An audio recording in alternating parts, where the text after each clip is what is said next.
Chapter 372. Fairies' Capital, Department of Worship.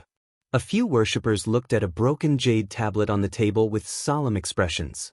The life talisman is broken. Is Ma Yi dead? Where is he? Ma Yi and Zheng Zong escorted Zhou Zhong to the place of exile.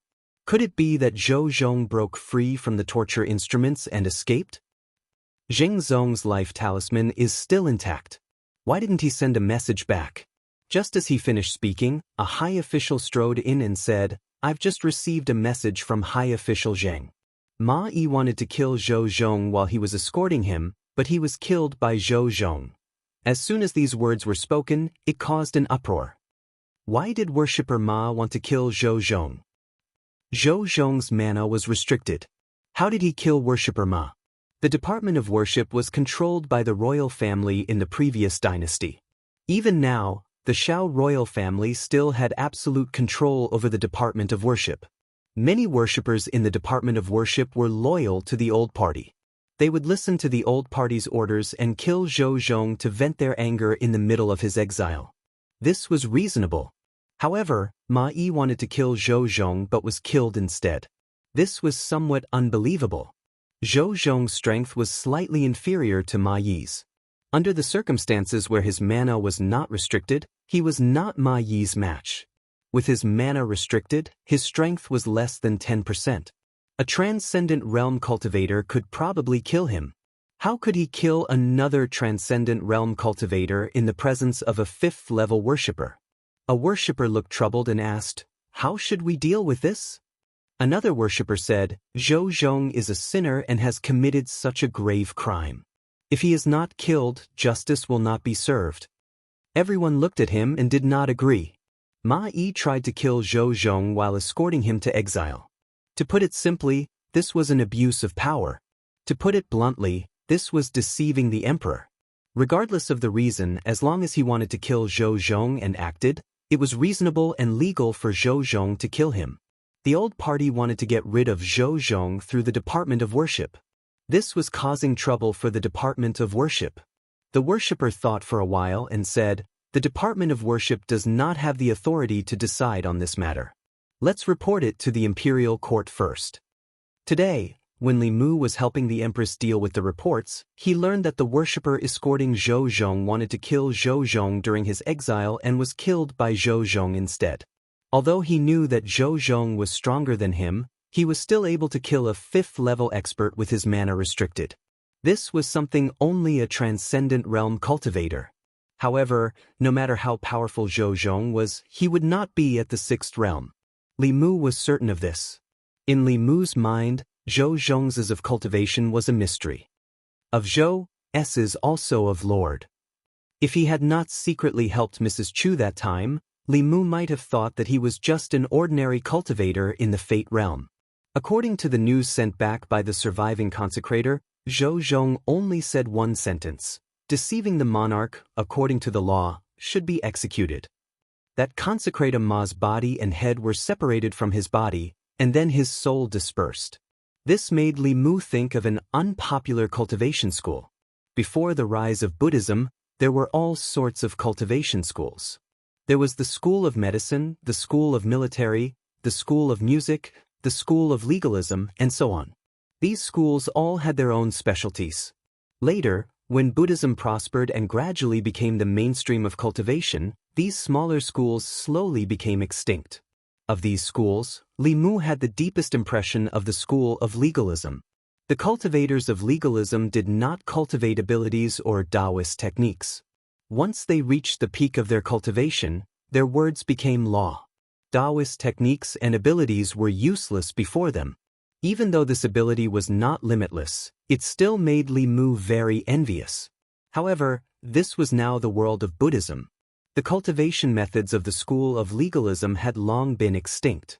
Occasionally, a successor of the school of legalism would appear, but they were like a flash in the pan, quickly disappearing.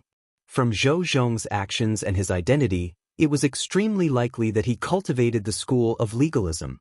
Throughout history, the successors of legalism would actively enter the court and push for legal reform.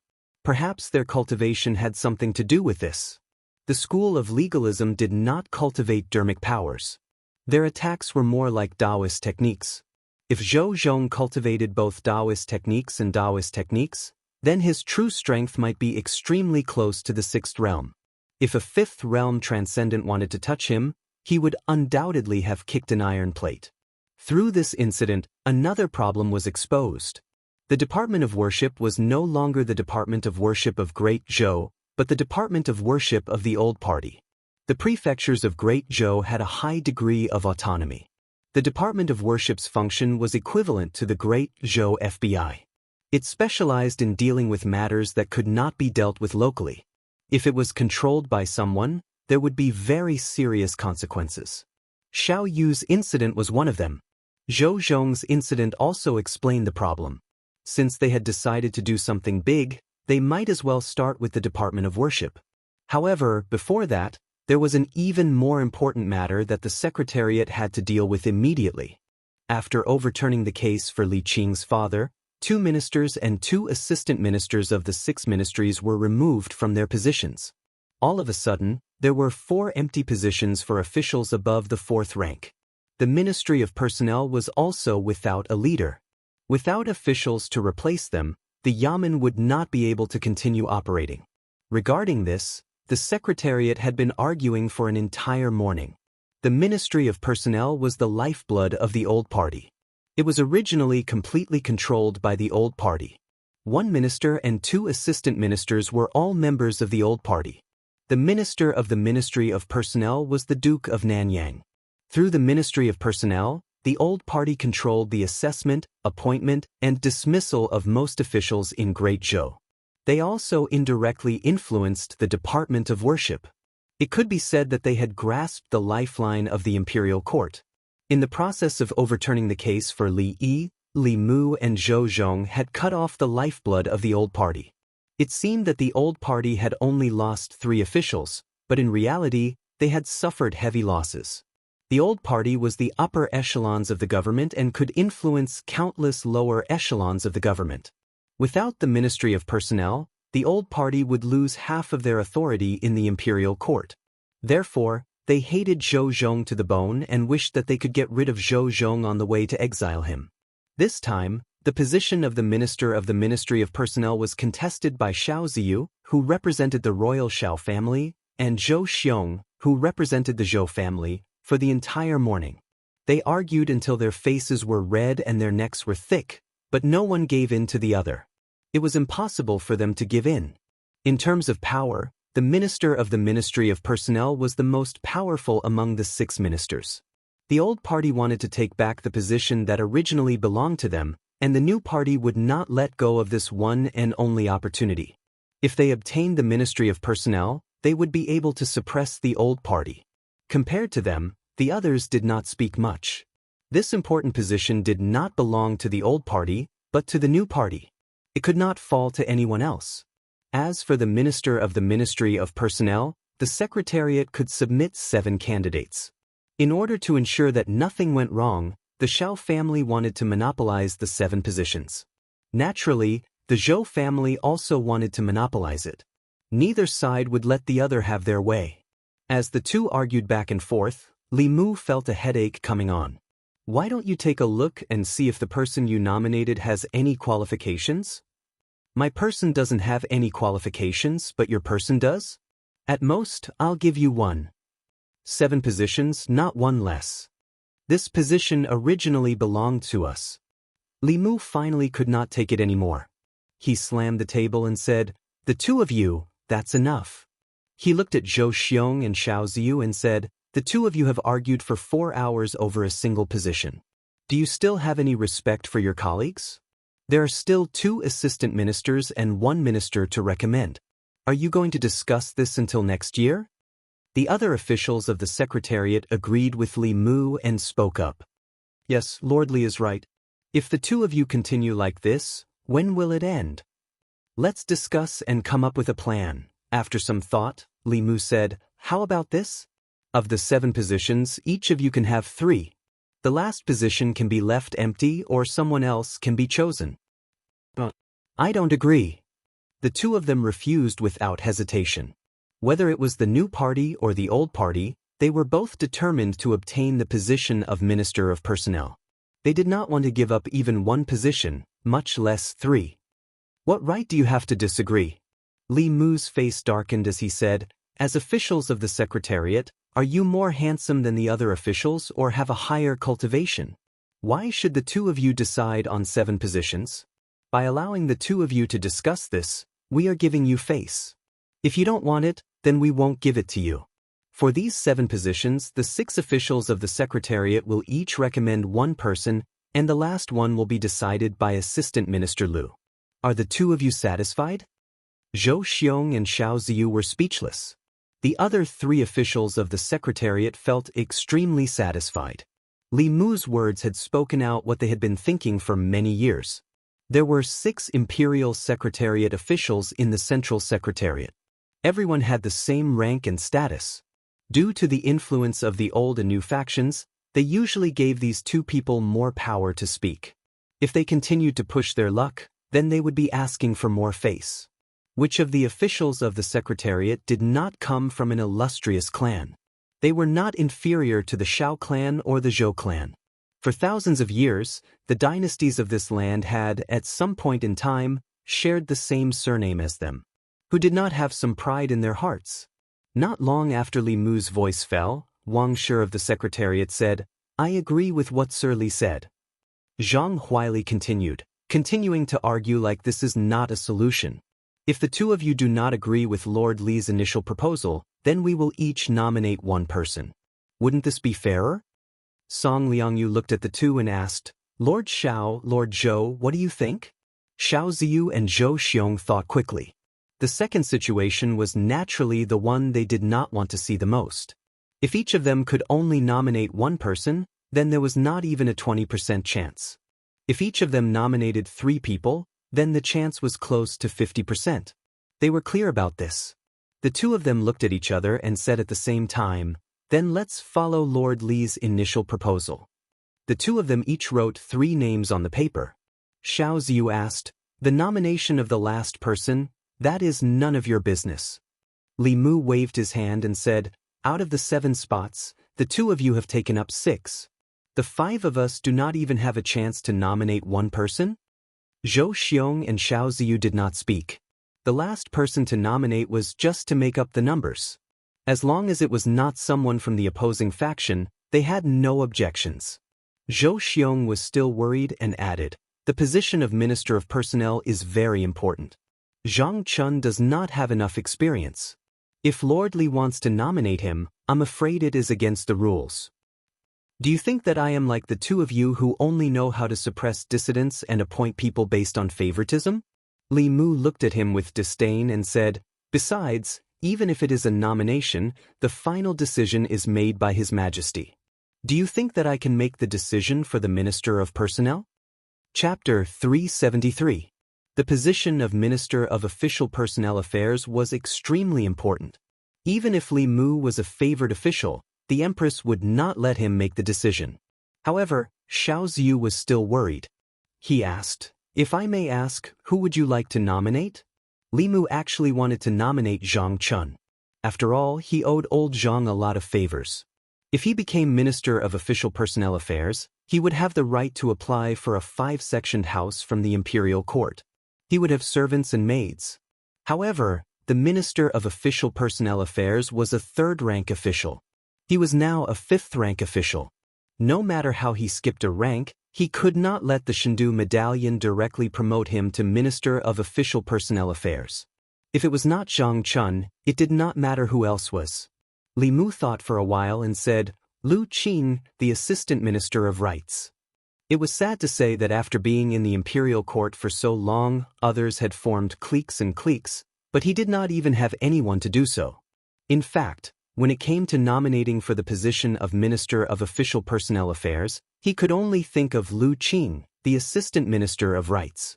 Xiao Ziyu looked at Li Mu in surprise and said, the Assistant Minister of Rights has just been promoted. Isn't it too frequent to promote him to Minister of Official Personnel Affairs in such a short period of time? Li Mu looked at him and said, why don't we give this opportunity to Lord Xiao? Before Xiao Ziyu could answer, Zhou Xiong immediately said, Lu Qing is Lu Qing then. He's currently at rank 4. It's fine as long as he has the qualifications to be nominated for rank 3. You're meddling too much, aren't you? Lu Qing had just been promoted to Assistant Minister of the Ministry of Rights not long ago. In principle, it was impossible for him to be promoted to Minister of the Ministry of Personnel in the near future. In this way, the uncertainty of the last position could be eliminated. Wasn't nominating Lu Qing much better than Li Muzhen nominating a capable and experienced official? Although Zhou Xiong did not like Li Mu, he would not blindly oppose him at a time like this. Li Mu looked at the other 3 officials of the Secretariat and asked, I am just randomly nominating someone. Do the other 3 have any thoughts?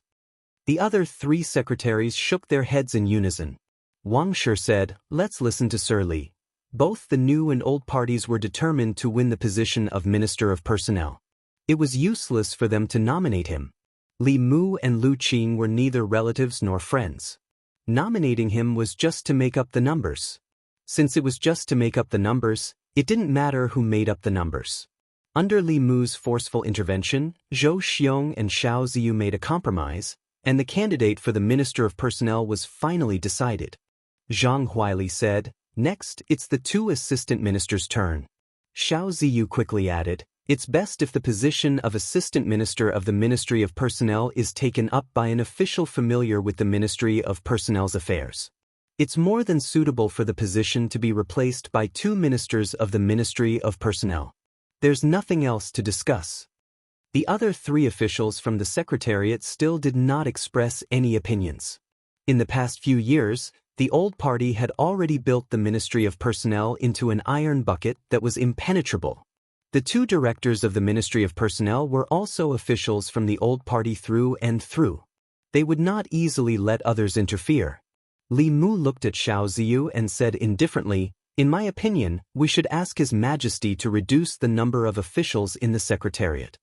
Xiao Ziyu did not know why Li Mu suddenly brought up this matter. He asked, why? Li Mu said, because Lord Xiao alone is enough for the Secretariat. You alone can make the decision for the important matters that require 6 Secretariat secretaries to discuss. The few of us are paid by the Imperial Court, but we don't do anything for the court. We really feel guilty. Xiao Ziyu's face turned red. Li Mu was blatantly saying that he acted arbitrarily. Zhou Xiong was somewhat gloating. He said, Lord Xiao is too domineering. Why don't you just decide on His Majesty's behalf who will take these 2 positions? Xiao Ziyu's face darkened. Then what do you think we should do?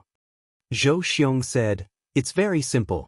The 6 of us will each nominate 1 person. The last person will be decided by Assistant Minister Lu or Lord Head of the Secretariat.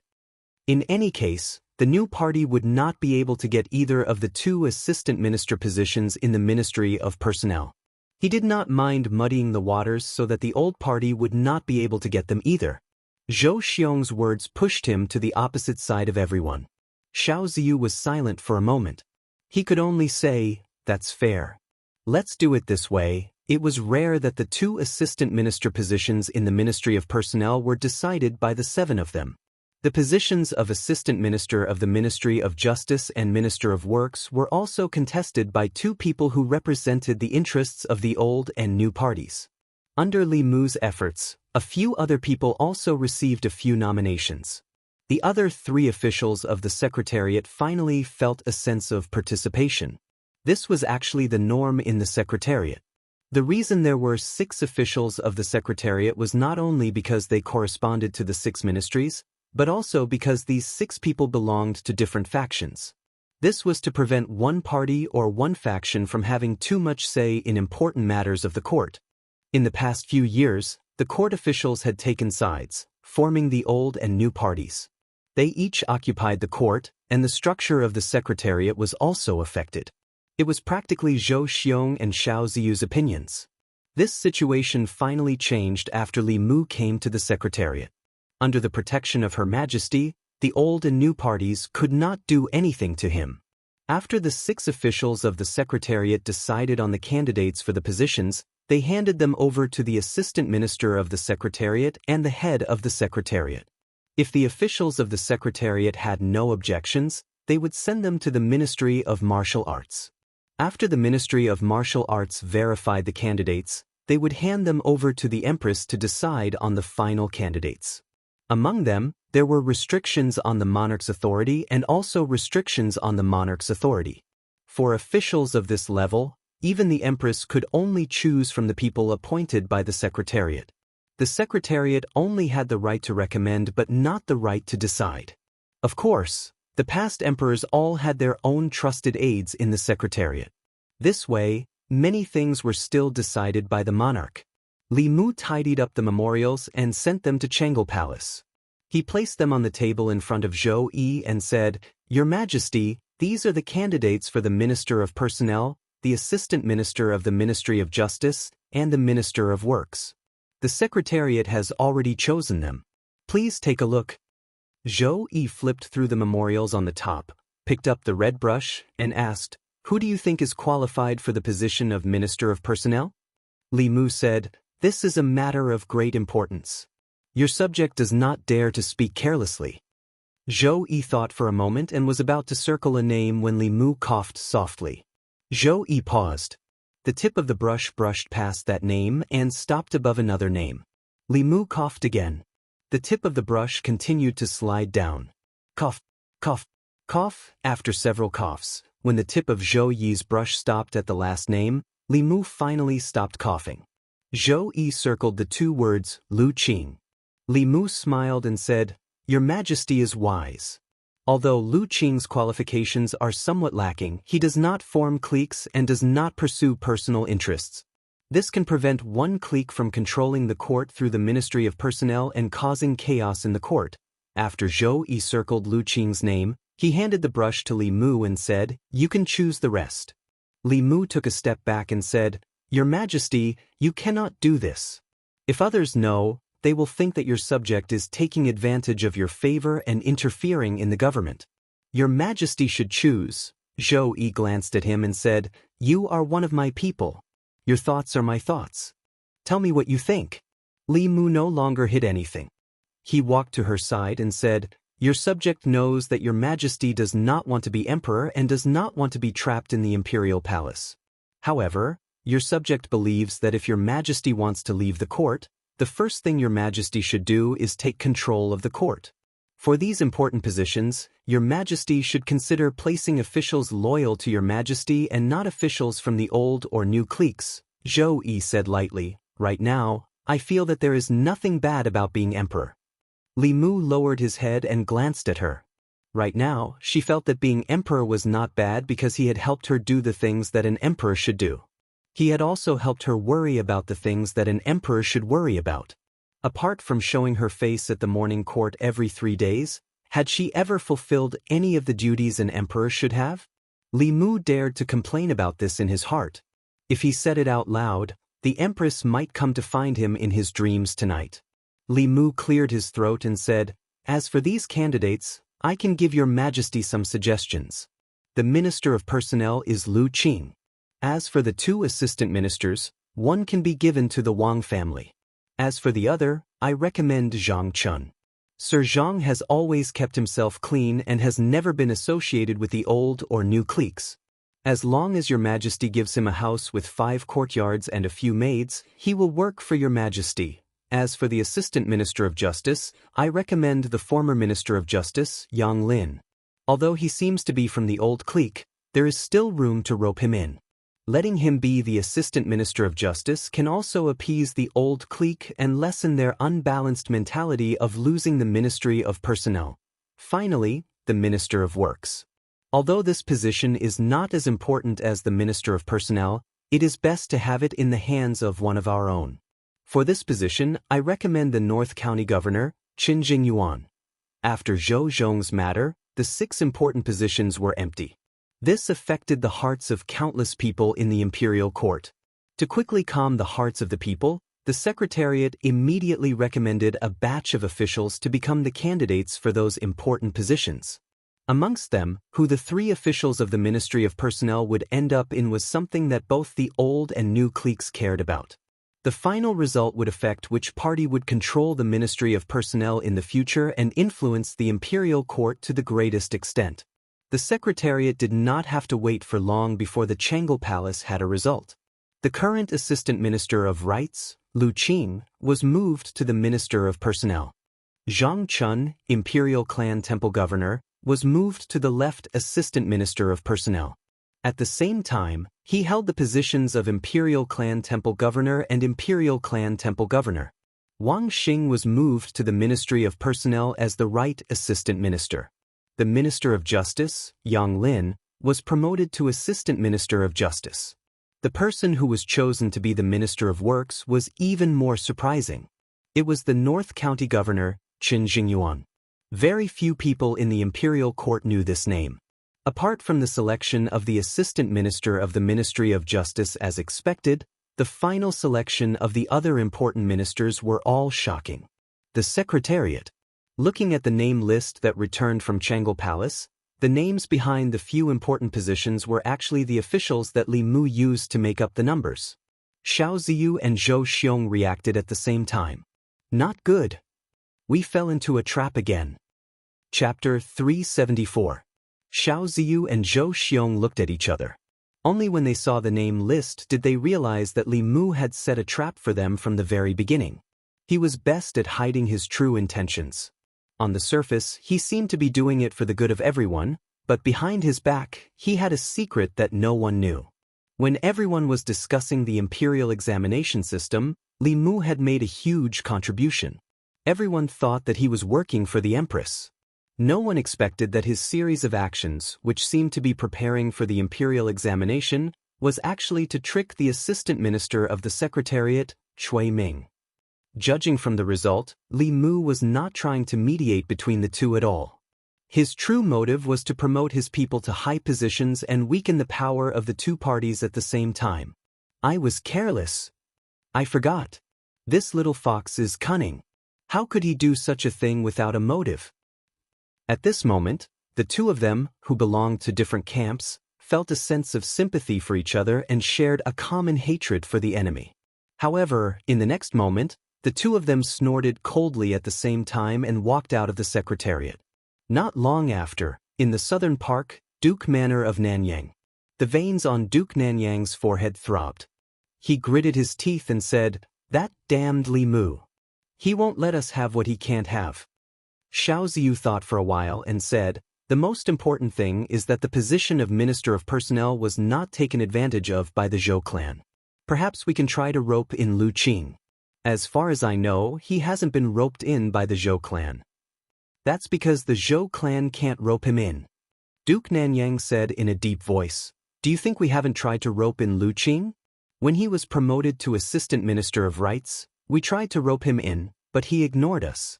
In the past 9 years in the imperial court, he has always been a loner and doesn't get close to anyone. He goes straight home after leaving the court. I invited him to banquets several times, but he rejected me." Xiao Ziyu shook his head and said, "Such a person can actually become the Minister of Personnel." An important position like the Minister of Personnel had always been fought for by different factions. For an official who had no faction and no backing, it was already a stroke of luck for him to become an assistant minister. It was almost impossible to be promoted to a minister based on luck alone. The position of Minister of Personnel could no longer be forced. He could only helplessly say, "Fortunately, nothing has happened to the Ministry of Justice.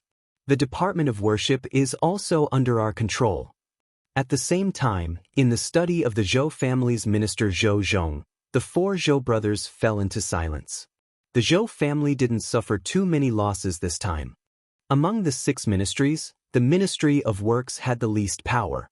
Thus, whether it was Zhou Ting's resignation as assistant minister or Zhou Chuan's dismissal, it didn't affect the Zhou family too much. The Xiao clan, on the other hand, had lost the Ministry of Personnel. Their lifeline had been cut off.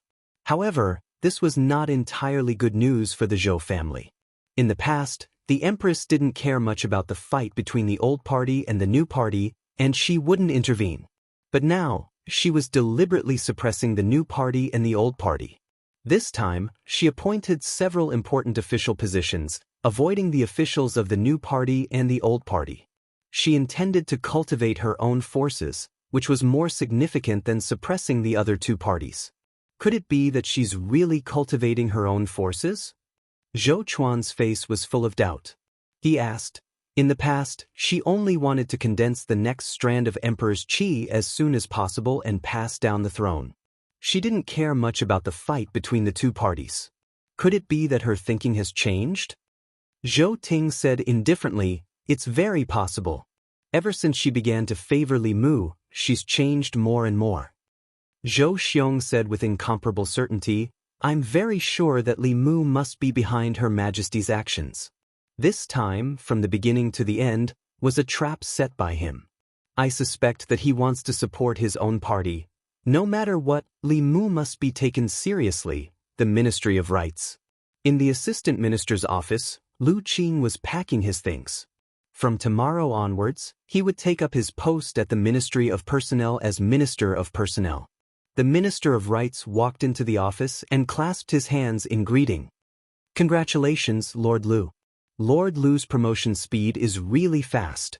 Rather complicated emotions flowed in the depths of his eyes. In the short span of half a year, he had personally witnessed Lu Qing rise from a small minister counselor of the Ministry of Rights to a physician, assistant minister, and now, Lu Qing had become the Minister of Personnel. He held real power in his hands, and his status was firmly above his own. As Lu Qing's superior, he had mixed feelings. Lu Qing also sighed emotionally. Yes, I also didn't expect this place to rise so quickly, Northern Court. Li Mu stood at the entrance of his house, watching Zhang Chun move in. This time, not only had old Zhang been promoted, his residence had also been changed from 3 entrances to 4 entrances. In addition, the Empress had also rewarded his family with 2 servant girls and 2 servants. The distance between the Zhang residence and the Li residence had also become closer.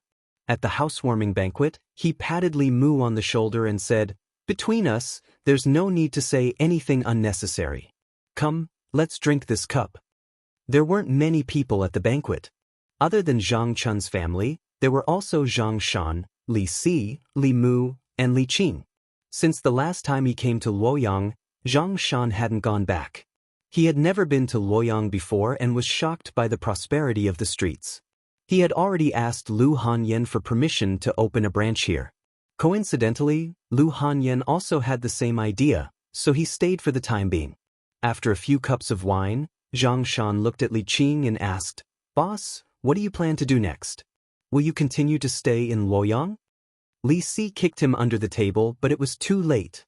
Li Qing was silent for a moment, then said, in 2 days, I should return to Mount Baiyun.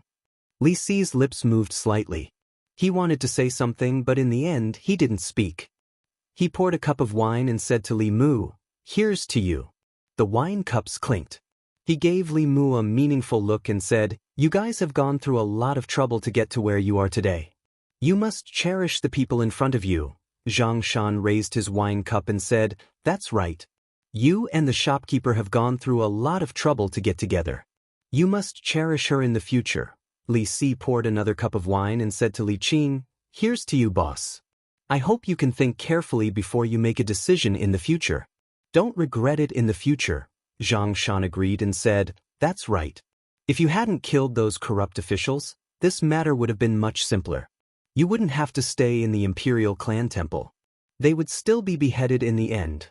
Ever since Li Qing came to the house, Li Mu had been sleeping in the study with Xiao Bai in his arms every day. Not only that, on the second day after Li Qing came to Luoyang, Lu Hanyan removed all the festive decorations inside and outside the Li residence, including the big red lanterns at the door. According to the customs of Luoyang, the lanterns with the word happiness on them had to be hung for 3 months for the wedding celebration. He knew what Lu Hanyan meant. She was taking care of Li Qing's feelings. Li Qing's family had just passed away. For Li Qing, she chose to sacrifice herself. At night, Li Mu was about to enter the study when he saw a figure standing outside the room. Li Mu walked forward and asked in confusion, Boss, why aren't you sleeping yet? Li Qing said softly, I wanted to tell you that I'm going back to Mount Baiyun to cultivate tomorrow. I'm sorry to have disturbed you for so long, Li Mu looked at her and said, "What's there to disturb? This is your home. I'm going to ask Her Majesty to let her bestow this residence to you again." Li Qing shook her head gently and said, "I don't have a home anymore. I think that if father knew in the underworld that the one living in the Li residence was someone like him, he would be relieved." Li Mu thought for a moment and said, "Lord Li hasn't been avenged. I'll let you see with your own eyes that they receive the punishment they deserve." Li Qing finally looked nervous. She grabbed Li Mu's wrist and said, "You've done enough. Let's stop here. Father doesn't want anyone to avenge him. He only wants someone to be like him and do something for the people." Li Mu was about to explain to her, but he felt something and looked back. In front of the moon gate, a figure stood there quietly. Li Qing was stunned for a moment, then she let go of Li Mu's hand with a pale face and said, "Senior sister, eh?" Lu Hanyan walked over and shook her head. "Junior sister, you don't need to explain. I heard everything." Li Qing lowered her head and said, "I hope senior sister can persuade him." Lu Hanyan glanced at Li Mu and said to Li Qing, "Junior sister should also understand him. He won't change his mind so easily." Li Mu said, "Don't worry. Her Majesty agreed. There won't be any danger." Lu Hanyan said to Li Qing, "With Her Majesty protecting him, junior sister doesn't need to worry." Li Qing looked at Li Mu and didn't say anything. She said softly, "Then I'll go back to my room first. You should rest early."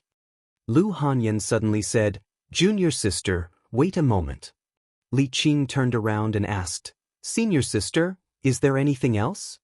Lu Hanyan said, "There's a question I want to ask junior sister." Li Qing said, "Senior sister, ask away." Lu Hanyan looked at her and asked, "Does junior sister also like Li Mu?" Chapter 375. Li Mu had already prepared to return to his room to sleep.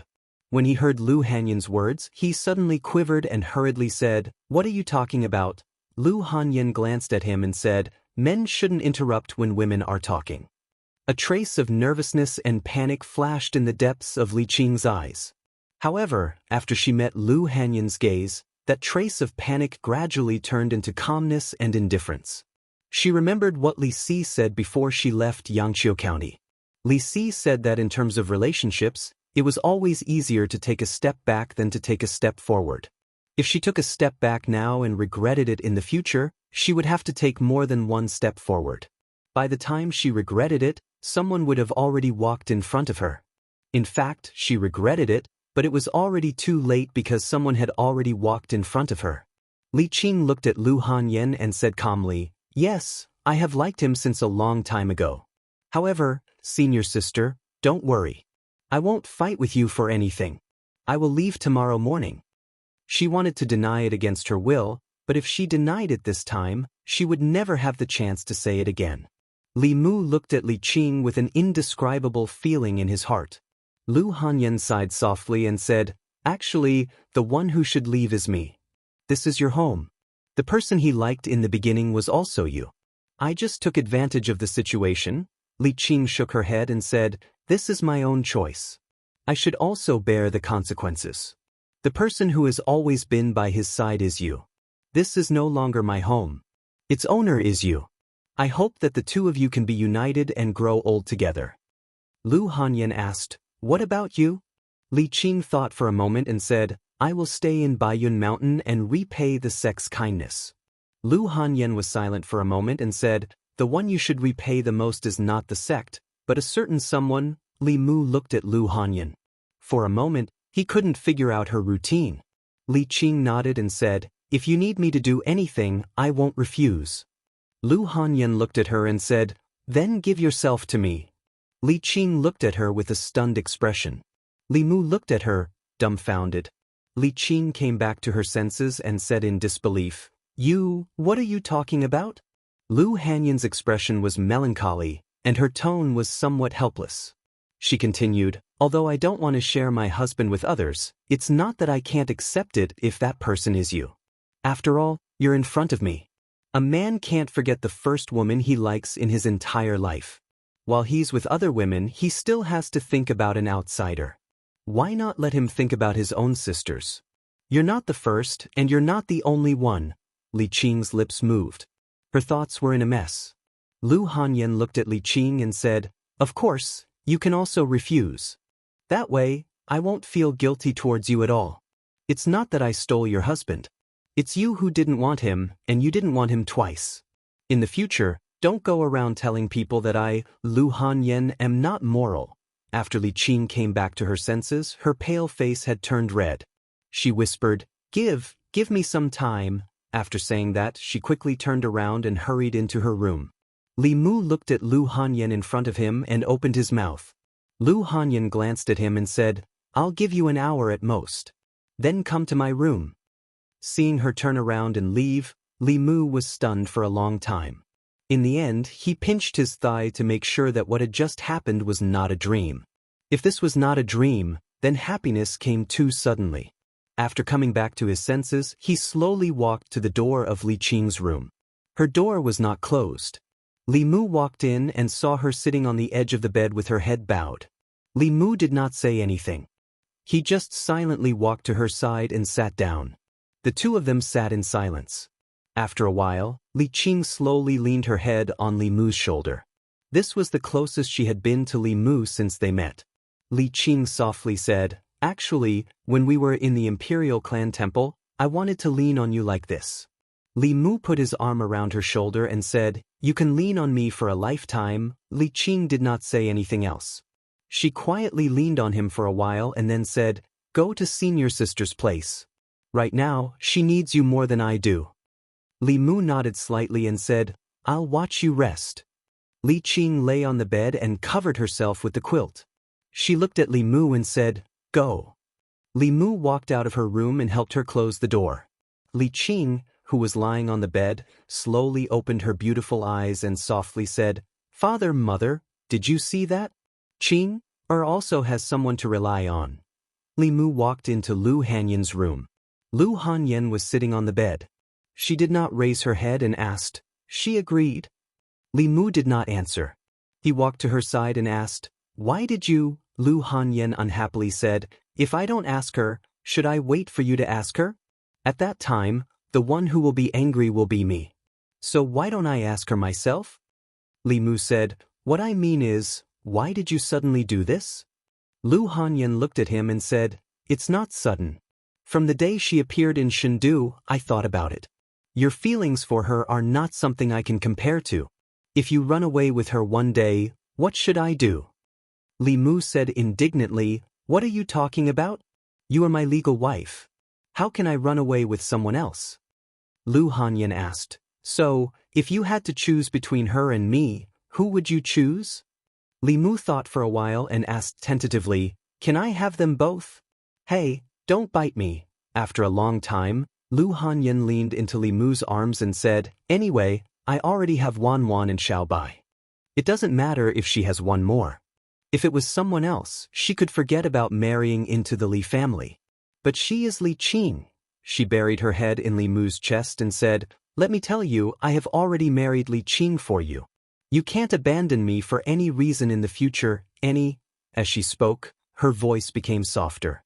The calmness and confidence she had when facing Li Qing just now had disappeared. Li Mu's clothes were wet from her tears. At this moment, Li Mu finally understood what she had been worried about these days. The experience of being abandoned by her parents when she was young had caused her trauma. Even now, it had not healed. Li Mu hugged her tightly and said seriously, "I will never abandon you, never." Chang'e Palace. Zhou Yi read several memorials.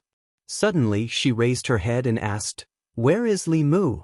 Didn't he go to the minister's department today? I didn't see him in the morning court." Mr. Mei said, "I really didn't see him today."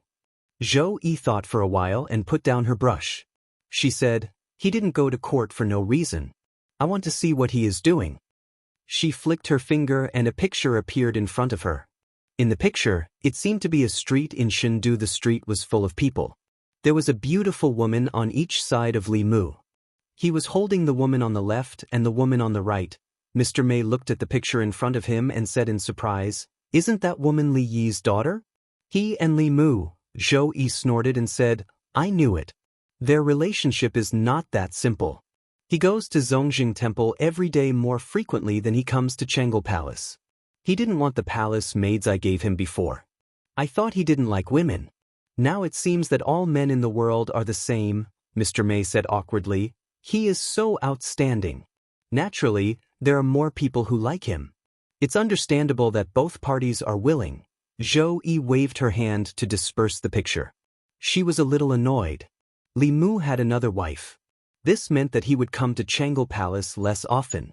It was only the first day, and he didn't even go to court. On the streets of Chengdu, the people looked at the three figures in front of them and whispered, "Isn't that Li Yi? Who is he with?" The one on Li Yi's left is Madame Li. The one on the right seems to be Li Yi's daughter. Why is Li Yi holding her hand? Is there a need to ask? Li Yi overturned the case for Li Yi and saved Miss Li from prison. She was touched and wanted to marry him. It's normal. This is also a good story. It can be written into a play. They are a perfect match. No wonder Li Yi said he wouldn't let Li Yi have no descendants. So this is what he meant. Now, Li Yi really has a descendant. Chapter 376. In the past 3 days, Li Mu had developed a feeling that life was more beautiful than this. He even thought of resigning from his position and living in seclusion. Returning to Baiyun Mountain, he could focus on cultivation and enjoy the happiness of having 2 wives. Wouldn't that be perfect? The reason why he gave up on this idea was because he thought of the Empress. Even if he were to leave, it would be after helping the Empress clear all obstacles and repaying her for recognizing his worth. Of course, he also wanted to take revenge on his father-in-law. Although the case had caused a stir and the whole country knew about it, the outcome was not satisfactory. The main culprits were all pardoned by the death exemption medallion. Only one of them received the punishment he deserved. As for the other accomplices, the 3 provinces only fined them a few months of their salary to maintain the stability of the court. It seemed that the price of framing a 4th-rank official was only a few months of salary.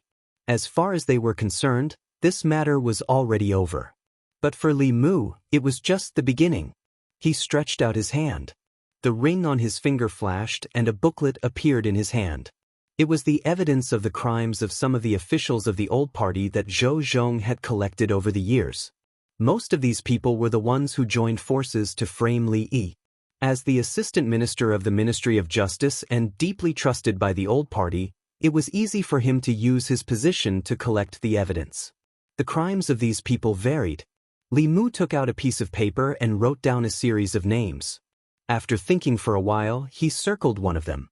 Wang Lun, who was the minister of the Ministry of Personnel at that time, was the one who submitted many memorials asking for Li Qing to be severely punished. Li Mu was not holding a grudge, but there were so many people that he had to start with. He left the secretariat, walked out of the palace gate, and walked toward the Ministry of Justice. In the assistant minister's office of the Ministry of Justice, Yang Lin leaned comfortably on a chair and sighed in his heart. He had thought that he would have to endure for many more years to reach the position of assistant minister before he retired. But who would have thought that the Ministry of Justice would undergo such a great change? Countless people were eyeing the position, but in the end he took advantage of it. Yang Lin's gaze inadvertently looked out of the window. A figure flashed by outside the window. Yang Lin immediately stood up from his chair and walked to the door. "Lord Li, do you have any instructions for the Ministry of Justice?" Although his rank was already higher than Li Mu's, in the imperial court, rank did not represent everything. In front of Li Mu, he still maintained his respect and humility. Li Mu handed him a document and said, "There is a case here. The Ministry of Justice should deal with it as soon as possible." The Central Secretariat had to do with national policies or important decisions. They needed to be reviewed by the Minister of Ceremonies and the Minister of Ceremonies to guide the 6 ministries in their implementation. For such small matters, the Central Secretariat officials had the power to directly order the Ministry of Justice. Yang Lin took the document. After reading it, he said in shock, "This is the Ministry of Personnel's physician, Lord Wang Lun?" Li Mu looked at him and asked, "Why? Does the Ministry of Justice's handling of cases vary from person to person?" Yang Lin quickly replied, "Of course not." Li Mu said, "I believe that Lord Yang will be a good official. Otherwise, I wouldn't have urged His Majesty to let you be the Assistant Minister of the Ministry of Justice." Yang Lin was stunned. He had thought that his appointment as the Assistant Minister of the Ministry of Justice was due to the efforts of the old faction. He was still puzzled as to why the old faction did not get a single official position in the Ministry of Personnel, but he succeeded in the Ministry of Justice. Only now did he know that his promotion was not because of the old faction, but because of Li Mu. He immediately clasped his hands and said, "Thank you, Lord Li." Li Mu waved his hand and said, "No need to thank me. His Majesty felt that Lord Yang was not too far off the path and wanted to give you a chance." Yang Lin stood where he was. His gaze gradually became hesitant. He knew that at this moment, he was faced with an important choice in his life. Should he continue to work for the old faction, or should he completely side with Li Mu? The old faction was controlled by the Shao clan, and the Shao clan was the legitimate royal family of Great Zhou. Even though the Zhou clan was extremely powerful, they were not the legitimate royal family. Many officials in the court and the people of Great Zhou were inclined towards the empress returning the throne to the Zhou clan. Therefore, even though the old faction had been suppressed by the new faction in recent years, they were still powerful and did not lack supporters. He worked for the old faction because he believed that the Shao clan would regain power sooner or later. However, what reason did he have to work for Li Mu? His Majesty could not pass the throne to Li Mu or Li Mu's children. Yang Lin did not dare to make a rash decision when it concerned his future and even his life. He looked at Li Mu and probed, "Lord Li, may I ask if His Majesty intends to pass the throne to the Zhou clan in the future?" Li Mu glanced at him and asked, "Is this something that you and I, as subjects, can discuss?" Yang Lin looked troubled. Li Mu knew what he was worried about. He said, "Are you afraid that the Shao clan will come after you if His Majesty passes the throne to the Shao clan?" Yang Lin said, "Lord Li, I have elders and children to take care of. I cannot afford to gamble. If I gamble wrongly, the lives of my family." Li Mu asked, "When do you think His Majesty will pass the throne to the Shao clan?" Yang Lin shook his head and said, "I don't know." Li Mu said slowly, "His Majesty is a powerhouse of the seventh realm. He can live for at least 3 decades. She is in her prime now. Even if the throne is to be passed, it will be decades or even centuries later. Do you think you can live until then?" Yang Lin thought for a moment and felt that Li Mu's words seemed to make sense. By that time, he would have retired and returned to his hometown to enjoy the rest of his life. It would have nothing to do with him who would inherit the throne. However, he still did not dare to gamble. He asked Li Mu nervously, "His Majesty won't pass the throne early, right?" Li Mu glanced at him and said, "Do you think His Majesty will suddenly pass the throne?" Yang Lin looked at Li Mu in a daze, seeming to understand something. If it was said that His Majesty had such thoughts in the past, he would not find it strange.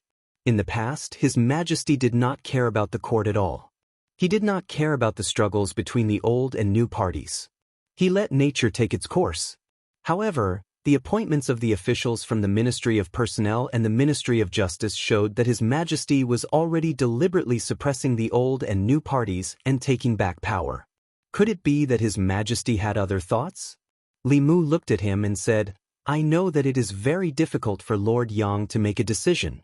I will give you 3 days to think about it. After 3 days, whether we are friends or enemies will depend on your choice." Yang Lin's expression was bitter. Did he have any other choice? Although Li Mu did not have many friends in the court, he was really good to his friends. In just half a year, Zhang Chun had been promoted from the Divine Capital Commandant to the left Assistant Minister of the Ministry of Personnel. He was a real minister with real power. The residence he lived in also went from 2, 3, and now 4. He was about to live in a large residence with 5 entrances. For Yang Lin, who lived in a small house with 2 entrances for 3 generations, a residence with 5 entrances was an unattainable dream. On the other hand, Li Mu's enemies were either dead or demoted. Those who were lucky enough to survive lost their positions and reputation. Yang Lin did not doubt that if he became Li Mu's enemy, he would not even be able to live in a small house with 2 entrances in less than a month. The prison of the Ministry of Justice was perhaps the best outcome. If it was a little worse, he might only have a few coffin planks to block the dirt. After careful consideration, Yang Lin let out a long sigh. Then, his expression gradually turned solemn. He looked at Li Mu and said seriously, "From now on, this humble official will follow Lord Li's lead." Li Mu did not misjudge him. The person he supported did not disappoint him. Not long after, a few constables from the Ministry of Justice hurried out of the Ministry of Justice's main gate. They came to a certain entertainment market and grabbed a certain noble from a brothel. "Which yamen are you from? How dare you arrest me? Do you know who I am? Do you know who my father is?" "The Ministry of Justice. The current Assistant Minister of Justice is my father's friend. Let me go. Once you get to the Ministry of Justice, you will suffer." The noble made a lot of noise along the way. The constables from the Ministry of Justice could not take it anymore and used a rag to gag his mouth. The people along the way found out that the noble had been summoned by the Ministry of Justice because of an old case. "This is the son of Lord Wang of the Ministry of Personnel. Why is the Ministry of Justice arresting them? Aren't the Ministry of Personnel and the Ministry of Justice on the same side?" That was in the past. Now, the Minister and Assistant Minister of the Ministry of Personnel have changed. The Ministry of Personnel's Assistant Minister hasn't changed. He has some ties with the current Assistant Minister of Justice. Could it be that their relationship has broken? The people always like to watch the drama between officials and nobles. They followed along the way. Ministry of Personnel. It was lunchtime. A few officials from the Ministry of Personnel walked out together and prepared to eat at a restaurant. When they passed by the Ministry of Justice, they saw a large group of people gathered outside the Ministry of Justice. They were discussing and pointing inside. One of the officials from the Ministry of Personnel lamented, "The Ministry of Justice is really busy. They can't even rest during lunchtime." Another official from the Ministry of Personnel said, "When we were on our way here, we heard from the people that some official's son was arrested. The Ministry of Justice took him out of the brothel directly. It seems like the crime is not small." When they heard that some official's son had committed a crime, the officials from the Ministry of Personnel were instantly interested in watching the drama. The Ministry of Personnel's physician Wang Luan chuckled and said, "I wonder which family's son is from. He keeps causing trouble for his elders. It's time to teach him a lesson." He looked into the Ministry of Justice's main hall and saw a figure kneeling in the hall. The figure looked so familiar. One of the officials said in surprise, "Lord Wang, isn't this your—" Wang Lun was stunned for a moment. Then, his face gradually darkened. He did not expect that he would be involved in the drama. Chapter 377. Under the curious gazes of several officials from the Ministry of Personnel, Wang Lun strode into the Ministry of Justice. He met Yang Lin at the Assistant Minister's office. Wang Lun looked at Yang Lin and frowned. "Lord Yang, what's going on?" Yang Lin said helplessly, "You'll have to ask young Master Wang. 3 years ago, he pursued a married woman. In order to force the woman to submit, he beat her husband until he was severely injured. In the end, he even used his power to fabricate a crime and sent her husband to prison. Today, the Ministry of Justice has ordered the Ministry of Justice to reopen the case. After the Ministry of Justice investigated, they found that it was true." Wang Lun gritted his teeth. "Wasn't the case from 3 years ago already closed?" Yang Lin said, "Although the case from 3 years ago was closed, the Ministry of Justice felt that the Ministry of Justice had handled the case unfairly and requested a retrial. I couldn't do anything about it." Wang Lun asked, "Can't the original verdict be upheld?" Yang Lin shook his head. The Ministry of Justice was dissatisfied with the original verdict, so they decided to reopen the case. "If the Ministry of Justice still doesn't change it, then I'll be the unlucky one." Wang Lun said angrily, "Why do you have to reopen the case from 3 years ago?" Yang Lin looked at him. "You'll have to ask Lord Wang about this?" Wang Lun was stunned. "Ask me? What's wrong with me?" Yang Lin sighed and said, "That day, I told you not to meddle in that matter, but you sent several memorials in a row, insisting that Li Yi's daughter be killed. Now, that woman has become one of Li Mu's lovers. If he doesn't take revenge on you, who else can he take revenge on?" Wang Lun said, "I didn't follow the royal prince's orders." Yang Lin said, "That's why your son is here today." Wang Luan took a deep breath and asked, "Then what will happen to my son?" Yang Lin shook his head. "It's hard to say. He caused serious injuries, slandered and framed innocent people, and sent them to prison. He'll be punished for several crimes. Your Wang family might have to pay a lot of money." "You won't be able to avoid prison," Wang Luan said. "I know that the law can be bent. Lord Yang, with our relationship, you have to help me." Yang Lin thought for a moment and said, "You can ask Manager Wei to defend your son. He is the most familiar with the law in the Ministry of Justice. Perhaps he can help your son fight for a reduced sentence." A moment later, in a certain office of the Ministry of Justice, Wang Luan held Wei Peng's hand and said, "Manager Wei, I'll leave my son to you. After the matter is completed, I will definitely reward you handsomely." Wei Peng nodded and said, "I'll try my best." With that, he slowly walked into the courtroom. Wang Luan asked Yang Lin, "How will the Ministry of Justice judge him this time?" Yang Lin thought for a moment, then said, "Inflicting serious injuries and setting someone up to be imprisoned for 3 years. The fine is at least 200 taels of silver, and this is under the condition that the other party is willing to forgive you. In addition, at least 5 years of imprisonment is unavoidable. As for how much you can reduce, it will depend on Manager Wei's performance." About 15 minutes later, Wei Peng slowly walked out of the court. Wang Luan asked, "What were the results?" Wei Peng said, "Forget it." Wang Luan was pleasantly surprised. "His sentence has been waived?" Wei Peng said, "The fine is waived. He was only sentenced to 20 years of imprisonment." Wang Luan was stunned for a moment. When he came to his senses, he grabbed Wei Peng's collar and said through clenched teeth, "What did you say? Just how did you argue?" Yang Lin hurriedly said, "Lord Wang, watch your actions." "Your actions?" He had just finished speaking when several figures walked into the Ministry of Justice. They looked at Wang Luan and asked, "Are you the director of the Ministry of Personnel, Wang Luan?" Wang Luan was furious. He said unhappily, "I am." "Who are you people?" Two of them pressed down on Wang Luan's arms. Another person put shackles on his wrists and said, "The Imperial Clan Temple has investigated.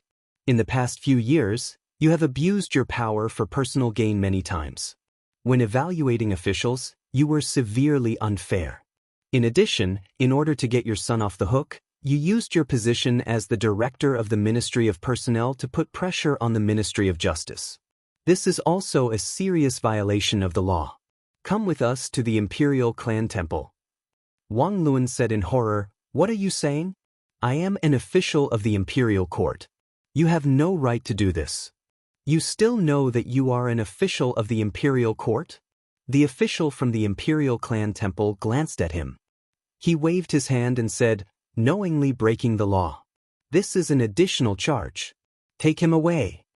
Seeing Wang Luan being taken away, Yang Lin sighed and said, "I told you long ago not to stand up for others when you shouldn't. You just wouldn't listen." Outside the Ministry of Justice, the officials from the Ministry of Personnel were dumbfounded. Everything was fine in the morning. They had just come out for lunch and the director was taken away. The onlooking commoners were also discussing. This family, both the father and son were arrested. What a sin! The father committed a sin, and the son committed an even greater sin. They could have been released after a few years as compensation. Now they have been locked up for 20 years. When will they be released?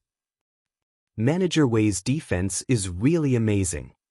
This is nothing. Just last month, there was a murderer who was sentenced to be banished to the army. His family spent a lot of money to hire Manager Wei to defend him. Guess what happened? What happened? He was just executed yesterday. In a room on duty in the Ministry of Justice, Wei Peng was writing a file. Yang Lin stood in front of the table and asked, "You have a grudge with Wang Luan's son, right?" Wei Peng nodded and said, "We had a conflict before." Yang Lin said, "Be careful in the future. It's best not to bring personal grudges into official matters." Wei Peng said, "This official understands." Yang Lin shook his head and left. Because of the delay just now, the brush in Wei Peng's hand had been suspended in the air for too long. A drop of ink fell onto the half-finished file and quickly dyed it red, leaving behind a blob of ink. Wei Peng looked at the blob of ink and said in a low voice, "Come back." The blob of ink on the file quickly shrank and formed a blob of ink. It floated in the air and landed back on the brush. The paper was as clean as new. Compared to the demotion of the Minister of Personnel and the left and right assistant ministers, the imprisonment of a mere director of the Ministry of Personnel did not attract much attention. However, to the officials of the old party, this matter was worth paying attention to. Times had changed. In the past, they were in charge of the Ministry of Personnel. However, the director of the Ministry of Personnel was now the highest-ranking official in the Ministry of Personnel. Losing one of the two directors of the Ministry of Personnel was a great loss to them. In a certain residence in the southern courtyard, a secret meeting was taking place. Why did something suddenly happen to Wang Lun? I've asked Yang Lin. He's under the orders of the Secretariat. It should be Li Mu who's behind this. Wang Lun once received my order to persuade the imperial court to execute Li Mu's daughter. Now, I heard that Li Yi's daughter is living in Li Mu's house and is very close to him. Perhaps she has already become his woman. He's taking revenge. After a long silence, someone sighed and said in an unwilling tone, "In my opinion, we shouldn't provoke Li Mu for the time being. He has the Emperor's protection and doesn't reveal any flaws. We can't do anything to him and there's no need to fight to the death with him. Don't forget that we only have one opponent. As long as we defeat the Zhou family, no one will be a threat to us." Someone sighed and said, "Now, I'm afraid it's not about whether we should provoke Li Mu or not, but whether he should provoke us. If Li Yi's daughter is already his woman, then Li is his father-in-law. It's very likely that he wants to avenge Li Yi. Hasn't he already overturned the verdict for Li Yi? Overturning the verdict is not revenge. Judging from Wang Lun's case, this person will seek revenge for the smallest grievance. Since he took action against Wang Lun so quickly, I'm afraid he won't let the others off easily." As soon as he finished speaking, someone knocked on the door from outside. He walked over and opened the door. A servant whispered a few words to him. When he walked into the room, his face was very gloomy. He said, "In addition to the left physician of the Ministry of Personnel, Wang Lun, the right physician of the Ministry of Personnel, Shui Yan, was also taken away by the people of the Imperial Clan Temple. Preposterous." Commandery Prince Nanyang slapped the table and stood up abruptly. He said angrily, "What is he trying to do?" In the Li residence, Li Mu held Li Qing's hand and said, "Those people from back then, don't even think about escaping." Lu Hanyan glanced at Li Mu and coughed softly. Li Qing let go of Li Mu's hand in a panic. Although the three of them had reached a tacit understanding on some matters, she was much more thin-skinned. In a situation where there was a third person present, she was still not used to being intimate with Li Mu. Li Mu held Li Qing's hand in his left hand and Lu Hanyan's hand in his right. It was not easy to enjoy the happiness of having two wives. If they could not be impartial, it was only a matter of time before the harem caught fire. Lu Hanyan looked at Li Qing and asked Li Mu, "When do you plan to officially welcome her into the Li residence? We have to prepare in advance." Li Qing shook her head and said, "There's no need to go through so much trouble." Although Lu Hanyan and Li Qing were both women, their understanding of marriage was completely different. Lu Hanyan's heart was still that of a secular woman. She hoped to have a romantic and ritualistic wedding. Li Qing entered the Fulu school when she was very young. She had the carefree and casual nature of a cultivator. When cultivators practiced dual cultivation, as long as the two of them were willing, they could enter the bridal chamber at that time and skip all the tedious procedures. Lu Hanyan shook her head and said, "That won't do. If others know, they will think that I have mistreated you," Li Qing insisted. "There's really no need. As long as the three of us can be together forever, that's enough." 3. Lu Hanyan looked at Li Qing and seemed to realize something. She looked at her with a strange expression and asked, "Junior sister, you don't think that Wan Wan and Xiao Bai are just our maids, do you?" Chapter 378. Li Qing went back to her room alone to calm down. Lu Hanyan had a gloating expression on her face. Li Mu smacked her butt and said, "You did it on purpose, didn't you?" Lu Hanyan smiled and said, "I just wanted her to experience my feelings." Besides, she will find out sooner or later. If I don't tell her, will you tell her yourself? The eldest madam of the Li family did it for revenge. Because of Li Qing, she had cried a lot in the past. Li Qing had wronged her, so she wanted to use Wan Wan and Xiao Bai to take revenge. She was still the petty Lu Hanyan. But she was also the Lu Hanyan that Li Mu liked. For many things, it was more appropriate for her to speak to Li Qing than Li Mu. After thinking this through, Li Mu put his arm around her and rubbed the place where he had just hit her. He said, "Does it hurt?" Lu Hanyan blushed and slapped his hand away. She said, "Behave yourself. Wan Wan and Xiao Bai are still over there." Li Mu looked over. The two girls who were sitting together on the swing immediately covered their faces with their hands. Their eyes peeked through the gaps between their fingers. Li Mu moved his hand away and said angrily, "Children shouldn't poke their noses into adult affairs. I'm not a child anymore. I'm not a child anymore." Wan Wan and Xiao Bai tried to defend themselves. Li Mu waved his hand and said, Go back to your room to play." Although they were not young in some areas, they were still under 18 years old.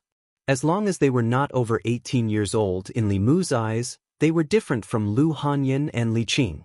Li Mu could hold Xiao Bai's original body, but as long as she transformed, he would feel guilty. Wan Wan was the same. She had not changed much in the past 2 years. She was still greedy and playful. The only change was that her eyes were more seductive. As long as one looked into her eyes, one's soul would be sucked in. Little White and Wan Wan were soul seducers and soul catchers respectively. When the two beauties worked together, even Li Mu could not withstand them sometimes. Li Qing was alone in the room. Lu Hanyan was full of satisfaction after getting her revenge. She went to the great music bar to find her friends. She planned to buy the whole place and was discussing the price with the owner. Li Mu had nothing to do, so he watched Wan Wan and Xiao Bai play aeroplane chess in the courtyard. Before the game, they had agreed that the loser would have to warm the bed next time Li Mu slept in the study. Li Mu watched for almost an hour. They were still playing aeroplane chess. While he was bored to death, something in the space of the flask heavens suddenly moved. Li Mu stretched out his hand, and the spiritual snail appeared in his hand. "Come to the Chengel Palace." Only this sentence came from the spiritual snail, and then there was no more sound. In the past few days, he couldn't even take care of his family. He was immersed in his women and completely forgot about the Empress. 15 minutes later, Li Mu appeared in the Chengel Palace. He bowed and asked, "Your Majesty, what are your orders?" The Empress threw him a token and said, "From now on, you are the Deputy Commander of the Bamboo Guards. You will be in charge of the Bamboo Guards together with Ali." The Empress had 4 internal guards. Their names were Mei, Lan, Du, and Ju. The 4 guards had different names, and their functions were also different. The Mei guards were in Shindu. They were in charge of monitoring the officials. The commander was Mr. Mei. The Lan guards were scattered in various counties. Their job was to monitor the local officials. Li Mu had never seen their commander before. The Bamboo Guards were a special operation organization. They were in charge of carrying out special tasks, such as investigating rebels under the Empress orders. The commander was Shangguan Li.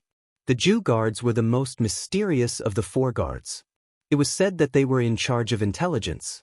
They had spies and spies in the Demon Nation, the Ghost Realm, and even the Demon Sect. Li Mu took the token and didn't waste any time. He said, "Yes, Your Majesty." He was very clear about his position. He was a brick. He would be wherever the Empress wanted him to be. However, the Empress had inexplicably summoned him here and only gave him a token. After that, there was nothing else. She could have asked Lord Mei to pass this token to him. There was no need for her to make a special trip. After taking the token, Li Mu didn't stay for long. He walked out of Chengel Palace and said to Shangguan Li, "Commander Shangguan, I have other things to do during this time. I'll need you to take care of the Bamboo Guards." Shangguan Li said lightly, "When you're not here, I'm the only one in charge of the Bamboo Guards." Since Shangguan Li didn't have any objections, Li Mu could focus on his own matters. After leaving Chengel Palace, he went straight back to Chengel Palace. Zhou Yi looked at the pile of memorials on the table and said, "Look, there's only one more woman by their side, and they don't even care about national affairs. They don't go to the imperial kitchen, and they don't come to Changle Palace. I should forbid them from taking concubines. Seeing that the Empress's attitude towards Li Mu was becoming more and more strange, Mr. May's face was bitter, but he couldn't say anything. In the Imperial Secretariat, Li Mu sneezed for no reason and crossed out 2 names on the list on the table. Lu Yi walked in from outside and put a few oranges on the table in front of Li Mu. He smiled and said, "Sir Li, these are oranges from my hometown. Although they're not as sweet and delicious as the tribute oranges, they still taste pretty good. You can take them back and try them." Zhongjuan didn't produce oranges. In the past, there were people who transplanted them and used their mana to carefully cultivate them. However, the fruit was small and bitter, so no one tried it again. This kind of fruit was usually transported from the southern counties. The price was ridiculously high, and it wasn't something that ordinary people could afford. Li Mu smiled and said, "Thank you, Sir Lu." Lu Yi had eaten Li Mu's tribute oranges before, so he only came to return the favor. He said, "You're welcome." He was about to leave when he saw a piece of paper on Li Mu's table. He asked, "What's this?" Li Mu said casually, "Oh, this. I have nothing to do, so I practice writing. Sir Li is really elegant." Lu Yi smiled and complimented him. He left Li Mu's office, but he couldn't help but be curious. Who would practice writing using a person's name? Wang Lun, Qianlong seemed to be the left and right doctors of the Ministry of Rights. The names after that, Ai Tong, Wu Xing, Chen Guang, sounded familiar. They seemed to be the officials of the Imperial Court, Morning Court. A few days ago, the Imperial Court was in turmoil, and there was a big change that hadn't been seen for many years. Today, the change that affected countless officials finally calmed down. The Morning Court regained its tranquility. But soon, some officials found that the court today seemed to be too quiet, as if there were suddenly a lot of people missing. Some of the officials looked around and saw that there were indeed some empty seats in front, behind, left, and right. In the Ziwei Palace, the positions of the officials were fixed. The 3 provinces, 6 ministries, and 9 temples. The ministers, assistant ministers, doctors, ministers, and junior ministers all had their own positions. These positions were fixed. Every morning, it was clear who was absent. Today, there were many gaps in the neat line of officials. There were no empty seats for officials above the 4th rank in front of the palace. But starting from the middle of the palace, there were more empty seats for officials. There was almost 1 empty seat for every 2 people. In total, there were more than 20 officials who didn't come to the morning court today. Even if they asked for leave, it was impossible for 20 officials to ask for leave at the same time. Moreover, the officials in those officials' offices didn't have the approval of their superiors. What's going on? Where did Lord Ai go? Why didn't Lord Wu come? Lord Chen just took a concubine yesterday. Did he get up late? Lord Wang and Lord Qian didn't come. Lord Wang and Lord Qian were arrested yesterday. What happened to the others? Were they arrested too? Ai Tong, Wu Xing, Chen Guang. Lu Yi stood in front and listened to the officials' discussion behind him. He was a little confused. The names of these absent officials sounded familiar, as if he had seen them somewhere. Soon, he remembered where this inexplicable sense of familiarity came from. Weren't these people the officials Li Mu used to practice calligraphy? But even if Li Mu used their names to practice calligraphy, it shouldn't be to the extent that they disappeared. Could it be that he wasn't practicing calligraphy, but using a divine ability? He had never heard of a divine ability that could make people disappear just by writing their names. Combined with the strange situation in the court, Lu Yi quickly understood. That piece of paper wasn't used by Li Mu to practice calligraphy. It was a list of names. On that list were the names of the former Right Assistant Minister of the Ministry of Personnel, Gao Hong, the former Minister of the Ministry of Personnel, Duke of Nanyang, Xiao Yun. Lu Yi finally realized something and was shocked. He turned around to look at Li Mu. Li Mu grinned at him. Lu Yi immediately turned around and broke out in cold sweat. His mind was racing. His name didn't seem to be on that list. It shouldn't be. He even treated Li Mu to Orange's Southern Court. Gao Residence. Early in the morning, the gatekeeper of the Gao residence was taking a nap in the side room. Ever since his master was stripped of his official position, although fewer people came to the residence, he no longer needed to attend morning court. In the past, he would have to wake up early to open the door at this time. It wasn't like today, where he could still laze around and take a nap at this time. To him, it was a good thing that his master was in trouble. Being able to sleep in the morning made life even better. Bang bang bang. While he was daydreaming, there was a sudden rush of knocking on the door. The gatekeeper was pleasantly surprised. After a shiver, he was no longer sleepy. He walked to the door and shouted angrily, "Why are you knocking so early in the morning when someone died in the house?" This person was extremely rude when knocking on the door. Normal people would pay attention to the gentle knocks and pauses when knocking on the door. Only those who were announcing a death would knock so quickly. The knocking stopped and a voice came from outside, "I'm here to visit Lord Gao." Hearing the words "I'm here," the gatekeeper was already looking down on him. His anger hadn't subsided and he asked coldly, "Do you have something to say?" The person outside was stunned for a moment, then said, No," the gatekeeper said coldly. "If you don't have an appointment, bring the invitation when you do." The person outside said, "But I really have something urgent." The gatekeeper said, "No matter how urgent it is, you still have to make an appointment. This is Lord Gao's rule." The person outside the door said, "Can you make an exception?" The gatekeeper said rudely, "I can't make an exception." The person outside the door finally became angry and said coldly, "If you can't make an exception, then forget it. Men, prepare the explosive talismans."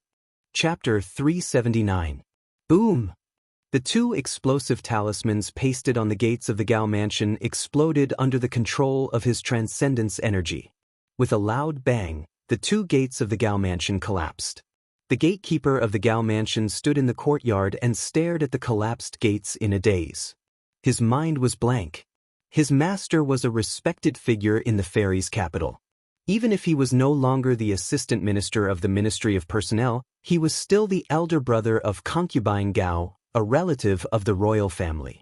Who would be so bold as to blow up the gates of the Gao mansion? Zhang Chun stood outside the gate and waved at the officials of the imperial clan temple. "Follow me in and arrest the guilty official." The loud noise at the gates had already alerted the people of the Gao mansion. In a split second, more than 10 maids and servants rushed out from various places. As soon as they arrived at the front courtyard, they saw the collapsed gates of the Gao mansion. The former right assistant minister of the Ministry of Personnel, Gao Hong, rushed out of the inner court. Seeing that the main gate of his residence had been blasted open, he was enraged. He glared at Zhang Chun, his eyes almost popping out of their sockets as he snapped, "Zhang, what are you doing?" Gao Hong hated Zhang Chun to the core. Not only because Zhang Chun took his position as the assistant minister of the Ministry of Personnel, but also because Zhang Chun was Li Mu's #1 lackey. If you hated someone, you would naturally hate everything about that person, including his lackeys. Zhang Chun looked at Gao Hong and said calmly, "There is a case that requires you to go to the Imperial Clan Temple. However, your gatekeeper refused to cooperate, so I can only take forceful measures." The gatekeeper of the Gao mansion hid in a corner, trembling and not daring to raise his head. Gao Hong held back his anger and asked, "What case?" Zhang Chun said, "You'll know when you get there." Gao Hong said coldly, "No matter what, I'm still the royal uncle. You don't have the right to summon me. If you want to summon me, show me the official seal of the Imperial Clan Temple."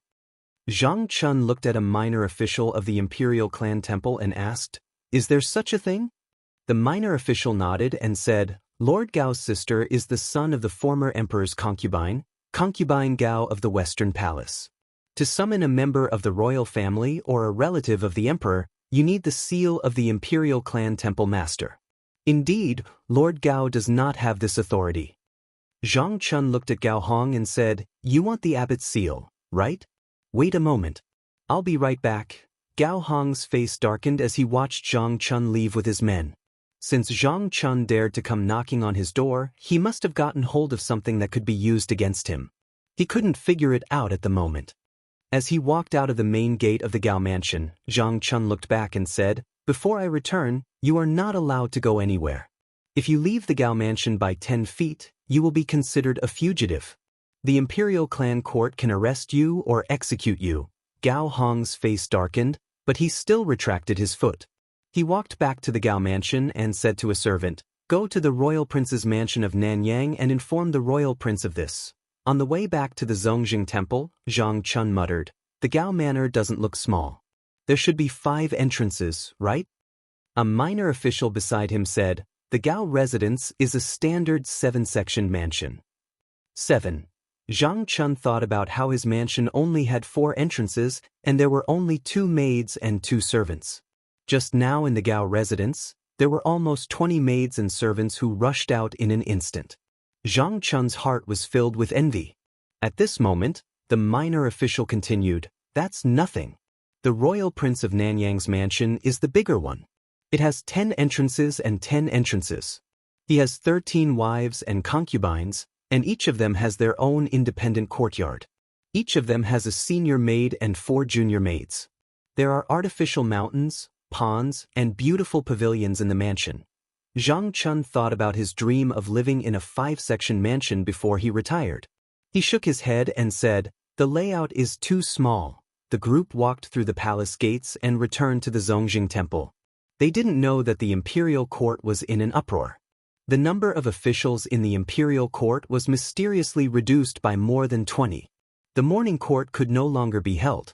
Some officials even guessed that the powerhouses of the demon sect had sneaked into the fairies' capital and killed these officials to create chaos in the imperial court. After that, Mr. May clarified that the demon sect had nothing to do with this.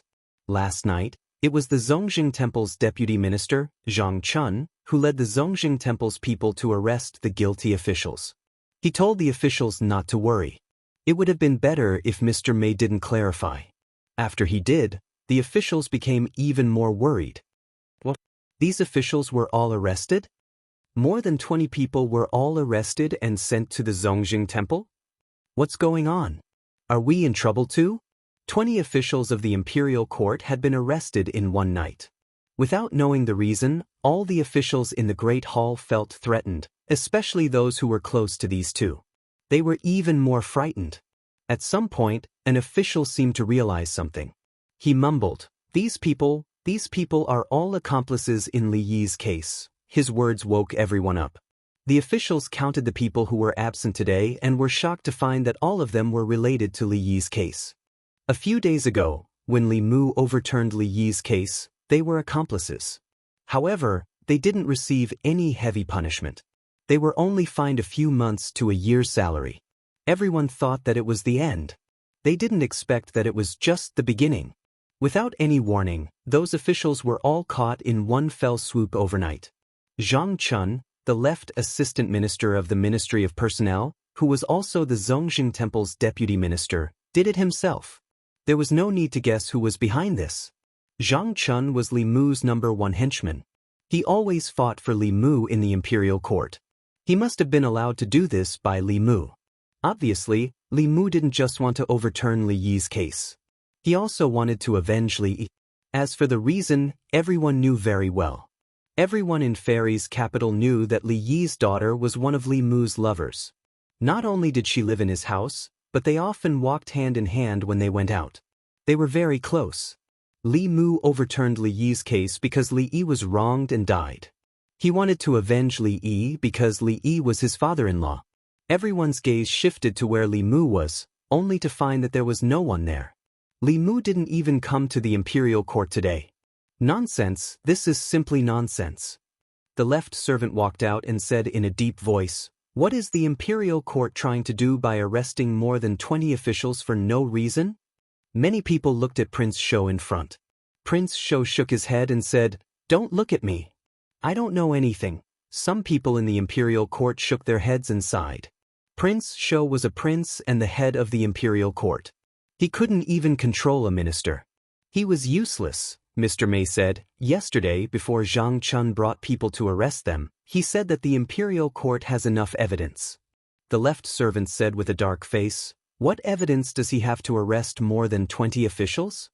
Mr. May said faintly, "The inner guards don't interfere with the imperial court.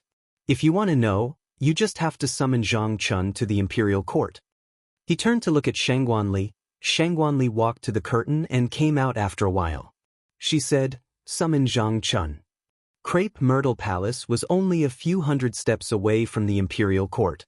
He quickly walked into the imperial court in half a cup of tea's time. Mr. Mei looked at the left servant and said, "If you have any questions, you can ask Lord Zhang directly." The left servant looked at Zhang Chun and asked coldly, "Assistant Minister Zhang, you arrested more than 20 officials in the middle of the night and caused chaos in the imperial court. Shouldn't you give His Majesty and the imperial court an explanation?" Zhang Chun said, "The imperial court has evidence to arrest people. May I ask what explanation you want?" The left servant said in a low voice, "What crime did the Minister-Counselor of the Ministry of Revenue, Ai Tong, commit that you want to arrest him?" Zhang Chun said, "The Minister-Counselor of the Ministry of Revenue, Ai Tong, took advantage of his position to embezzle taxes from the imperial treasury. What's wrong with me arresting him?" The left servant was shocked. He asked, "Do you have evidence?" Zhang Chun said, "The evidence is conclusive." The left servant said, "Minister of Imperial Treasury, Wu Xing." Zhang Chun said, "Minister of Imperial Treasury, Wu Xing, used his power to threaten and sleep with young girls. The youngest of those girls was only 8 years old. Shouldn't he be arrested?" The left servant moved his lips and said, "Then the Minister of Imperial Treasury, Qin Guang." Zhang Chun continued, "The Minister of Imperial Treasury, Qin Guang, allowed his younger brother to commit crimes and invade private residences. He bribed the Ministry of Justice to get his younger brother released and exonerated, breaking the law. What's wrong with me arresting him?" He looked at the left servant and said loudly, "There's also Wei Chong from the Taichung Temple, Wang Ning from the Taichung Temple, and Zhuo Xian from the Ceremonies Department. As officials of the Great Zhou, these people acted as a protective umbrella for criminals who trafficked women and children. Shouldn't they be arrested?" He listed the crimes of these more than 20 people one by one. The officials in the court were shocked. They had never heard of such things before. Since Zhang Chun dared to arrest them, then the Imperial Clan Temple might really have evidence of the crimes of so many officials. But how did they find out about these hidden things? Among the officials, some of them realized something. They lowered their heads and squeezed out 2 words from between their teeth. Zhou Zhong. Chapter 380. In the Imperial Kitchen. Ever since Lu Hanyan and Li Qing opened their hearts to each other, Li Mu didn't want to go home. He didn't want to leave home. Of course, because of this, he came to the palace less often, and he hadn't been to the Imperial Kitchen for a long time. When it was only Lu Hanyan and the Empress, Li Mu could still take care of them. But when Lu Hanyan came to Shin-Du and Li Qing moved in, the number of people who needed to be with him increased from 1 to 3. Li Mu was a little busy. This made him realize that he still had a lot of shortcomings in terms of time management. Mr. Lu Sun once said that time was like water in a sponge. If he could make use of the time he spent standing in a daze in the morning court, he could at least cook a bowl of piping hot noodles for the Empress after the morning court. Mr. Mei once mentioned by accident that the Empress liked to sleep in, so she often didn't eat breakfast in the morning. After the court, it was still early before breakfast time, so she might as well eat something to fill her stomach. Li Mu knew why the Empress liked to sleep in. It was because she couldn't fall asleep at night, so she would cook conch porridge with Li Mu in the middle of the night, or enter his dreams to teach him how to cultivate. As a cultivator in the upper 3 realms, she wouldn't feel tired even if she didn't sleep for a month. But cultivators were still people, and nothing could replace the joy and happiness brought by sleeping. Of course, that was in the past. At that time, Li Mu and she were both single. Now, Li Mu had his wife in his arms every night. Unlike the Empress, who had nothing to do during the long nights, he couldn't sleep beside Lu Hanyan and talk to another woman all night, even if that woman was Lu Hanyan's idol. While he was cooking the noodles, several imperial chefs were watching. Finally, one of them couldn't help but ask, "Lord Li, is there some secret to your cooking? Why can't we use the same ingredients and the same steps to make your dish taste the same?" Regarding this point, Li Mu also did not know. With the same ingredients and steps, the food made by these imperial chefs would definitely be better than his. Perhaps the Empress was used to eating the food and liked his taste. After cooking the noodles, Li Mu calculated the time and arrived at Jianghu Palace just as the morning court session was about to end. Soon, a figure walked out from the back of the hall. Zhou Yi looked at Li Mu and said, "Is it because I spoil you too much that you are becoming more and more unruly? You even dare to sneak out of the morning court. What's that smell?" Her throat moved, and her tone instantly softened as she asked, "Did you cook noodles?" Li Mu said, "I guess that your majesty probably didn't eat breakfast today, so I went to the imperial kitchen to cook a bowl of noodles." Zhou Yi slowly sat down, thought for a moment, and said, "You are the deputy commander of the bamboo guards and also responsible for internal affairs. If there is an emergency in the morning court session, you can leave first. I won't blame you. Okay, give me the chopsticks." Watching the empress eat the noodles in small bites, Li Mu asked, "Your Majesty, how is the situation in the court?" Zhou Yi slowly finished a mouthful of noodles and then said, "You don't know what the result of the trouble you caused will be. The court officials are all in danger, and the court is in chaos. The trouble was caused by you, so you are responsible for pacifying it." Li Mu said, "These more than 20 guilty officials deserve to be punished. Although it will cause chaos for a short period of time, as long as it's properly arranged, it won't affect the court too much. Your Majesty, you can quickly promote some experienced officials without any background to replace their original positions in the departments of those guilty officials. This way, the impact can be minimized and the normal operation of the Yamen can be maintained. At the same time, Your Majesty can also publicize the crimes of these officials and use this to win over the people. After Lord Li Yi overturned the case, the people of the 36 counties will greatly increase. After punishing these corrupt officials, Your Majesty's reputation will reach the peak, and you will not be inferior to the previous wise emperors of Great Zhou. It will only be a matter of time before you surpass Emperor Wen." Zhou Qiong didn't seem to be interested in Li Mu's pancake at all. Her mind was completely focused on the bowl of noodles in front of her. She was puzzled. The same noodles and the same side dishes. Why was it that the imperial chef's dish didn't taste as good as Li Mu's? She waved her hand and said, "Just do as you said. Go and arrange it." Walking out of Jianghu Palace, Li Mu's heart was slightly heavy. He was a little worried. If the empress favored him so much and let him make all the decisions, the court officials might be jealous and label him as a favored official who caused chaos. They might band together and get rid of him. No, he had to go back and fix the law bell as soon as possible. If the worst happened, the safety of his family would be guaranteed. When the time came, as long as the law bell covered the Li residence, there would be time to slowly shake people off. Li Mu returned to the secretariat. Lu Yi was about to leave the assistant minister's office, but when she looked up and saw him, she subconsciously retracted her foot. At the same time, in the Zongjing temple not far from the secretariat, Zhang Chun looked at Prince Shou and said, "Prince, without your seal, it won't be easy for me to catch people." Prince Shou shook his head and said, "If I give you my seal and let you catch our people, wouldn't I be in a difficult position?" Zhang Chun said, "According to the law, Gao Hong should be arrested." Prince Shou shook his head and said, "Whoever wants to arrest him can do it. In any case, I'm not arresting him." Zhang Chun gritted his teeth and said, "Then you are bending the law for personal gain. The next time I go to the imperial court, I will report you in the Golden Palace. As an official of the Zongjing Temple, you are bending the law for personal gain and shielding your accomplices. Your crime is not light." Prince Shou said angrily, "Are you threatening me?" Zhang Chun said indifferently, "This is persuasion." Prince Shou suddenly sighed and said, "You are threatening me with impeachment. If I arrest Gao Hong, they can't blame me. Show me the official document and my seal."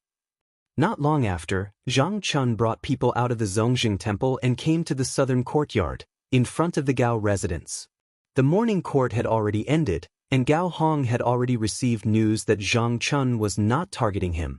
Last night, more than 20 officials in the imperial court were arrested by the Zongjing Temple. Without exception, these 20 people were all officials of the old party. Gao Hong found it hard to believe that the Zongjing Temple had something on all of them. Even the Empress's internal guards did not have this ability. There was no doubt that there was a traitor among them. As for who the traitor was, it couldn't be any more obvious. Gao Hong gritted his teeth and said, "Zhou Zhong, you should be hacked into pieces." As the assistant minister of the Ministry of Justice, Zhou Zhong had gained their trust over the years. The Ministry of Justice had also become a shelter for the old party officials. No matter what crimes they committed, they could be cleared of any crimes through the Ministry of Justice. Zhou Zhong had helped the old party officials time and time again, and his status in the old party had also risen. At the same time, Zhou Zhong also had many things on them. Facts had proven that the more they valued someone, the deeper they were hurt. In just a month, Zhou Zhong had betrayed them twice. Previously, when he turned himself in and overturned Li Yi's case, he had already caused the old party to lose an arm. This time, although the officials he targeted were not high-ranking, the scope was huge. The old party would probably suffer another blow. However, this was not necessarily a bad thing. After this, the higher-ups would probably not tolerate Li Mu anymore. Even if it went against the emperor's will, they would resolutely get rid of him. Before that, he just needed to wait for news. Gao Hong did not receive any news, but Zhang Chun did. Looking at the official seal of the Imperial Clan Temple, Gao Hong said in disbelief, "You stole His Highness's seal." "Bullshit." Zhang Chun glared at him and said, "Do I need to steal it? I just need to tell him that you, Gao Hong, are guilty. If he didn't seal it, he would be bending the law for favoritism and covering up for his accomplice. I will have the imperial court impeach him, and he will confess everything." Gao Hong's lungs were about to explode. He gritted his teeth and said, "Coward." Zhang Chun waved his hand and said, "If you want to scold him, go to the Imperial Clan Temple and scold him in front of him. Lord Gao, do you want to leave by yourself, or do we have to escort you?" Gao Hong snorted and said, "I'll leave by myself." He looked coldly at Zhang Chun and said, "Just you wait.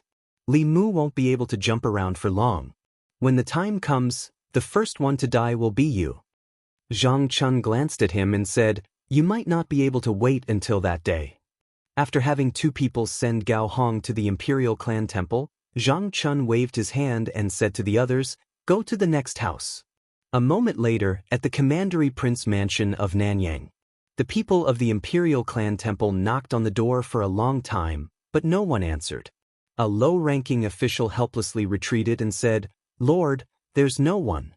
Zhang Chun said indifferently, "Put on the explosive talisman."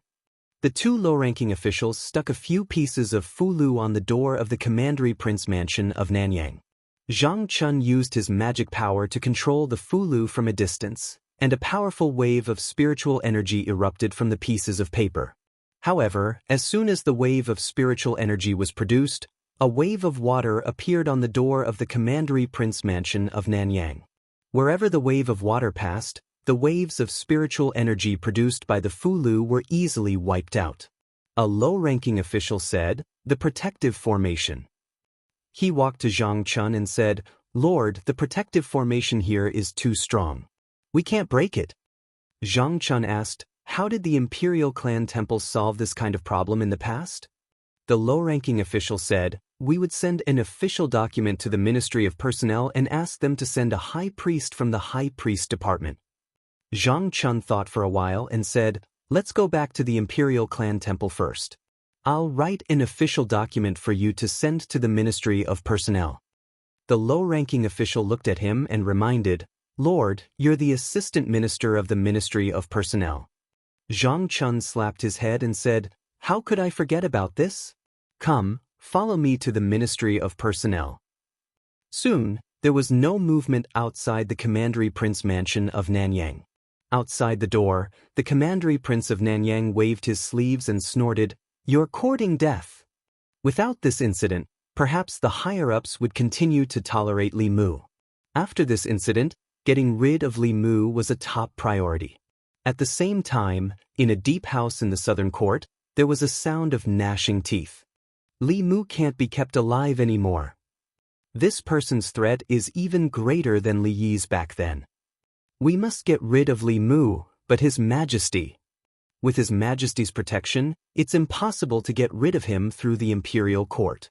If we want to get rid of Li Mu, we must restrain His Majesty and use special means. I'll go to the 100 Rivers Academy and meet the dean. I'll go to the Myriad Scrolls Academy. Chapter 381. The four major academies had always held a special position in the Great Zhou. Although they did not directly participate in the politics of the imperial court, the academy presidents could restrict the emperor in the name of righteousness. Back when the former emperor was still on the throne, it was because of his arbitrary actions that the Great Zhou was plagued with internal and external troubles. The atmosphere was foul, and the faith of the people fell to the lowest point in the past century. At that time, the four major academies worked together.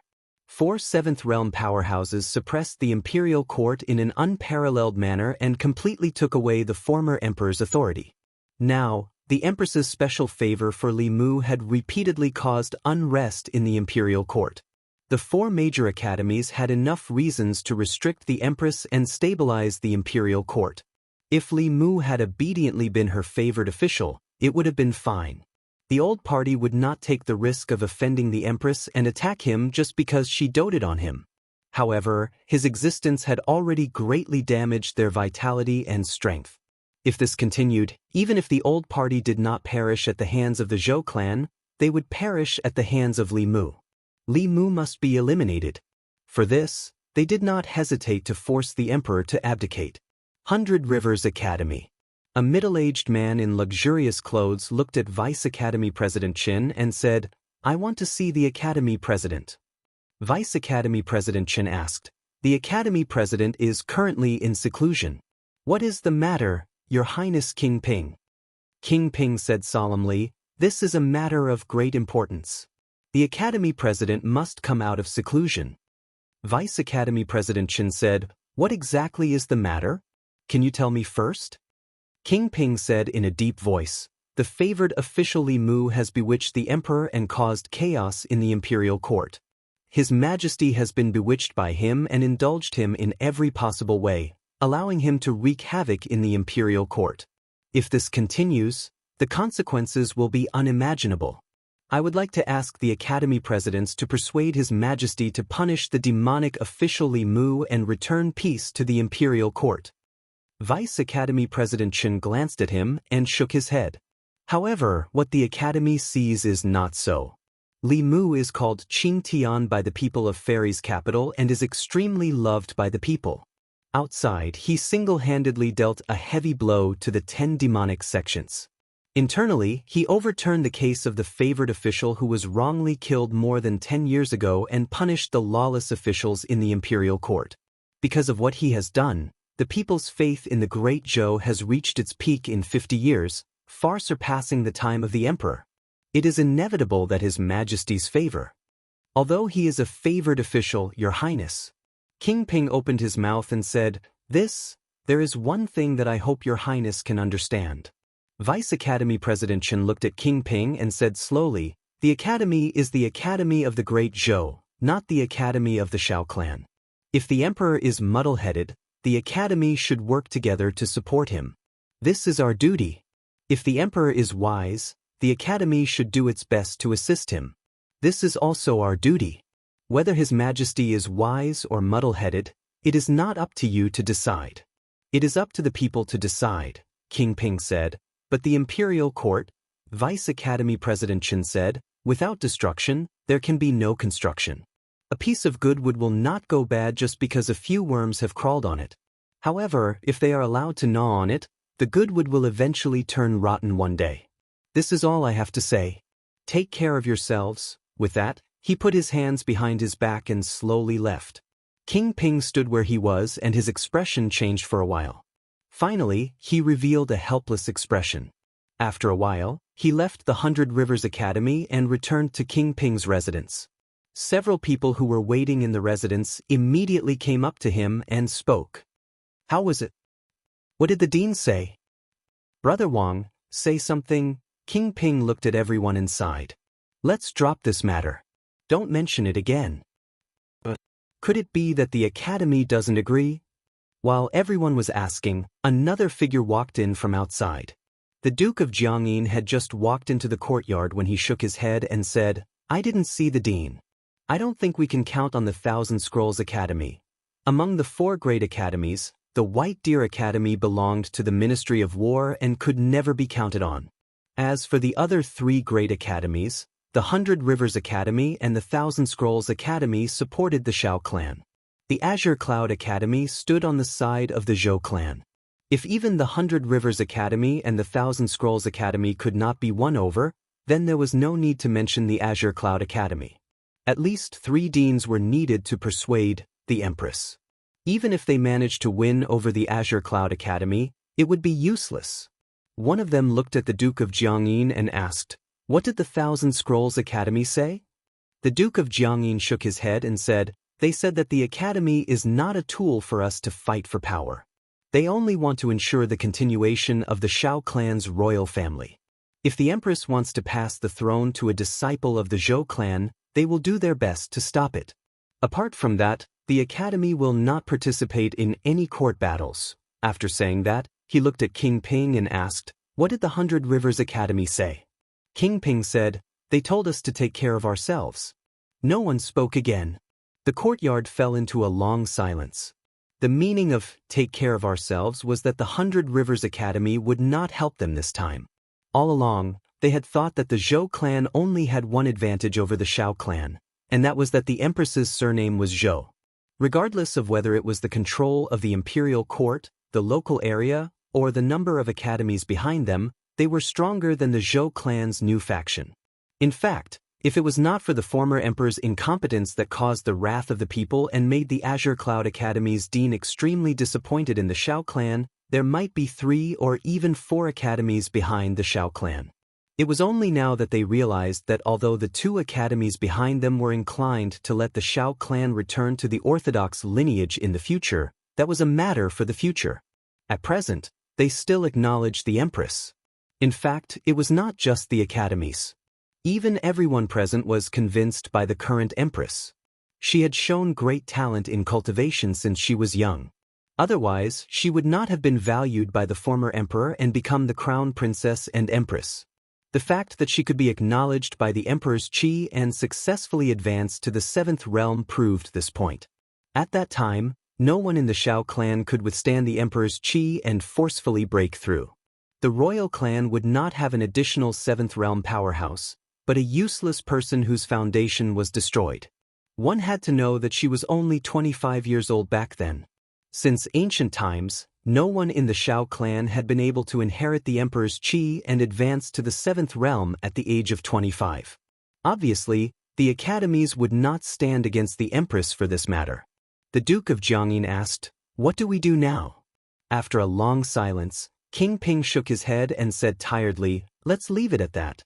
Although he did not say much, everyone could hear the intention to retreat from his words. The Shao royal clan did not retreat when facing the new faction that was at the peak of their power. Now that they were facing a lone official, they had the intention to retreat. After failing to defeat Li Mu after using countless methods openly and secretly, they chose to avoid him. The Li residence.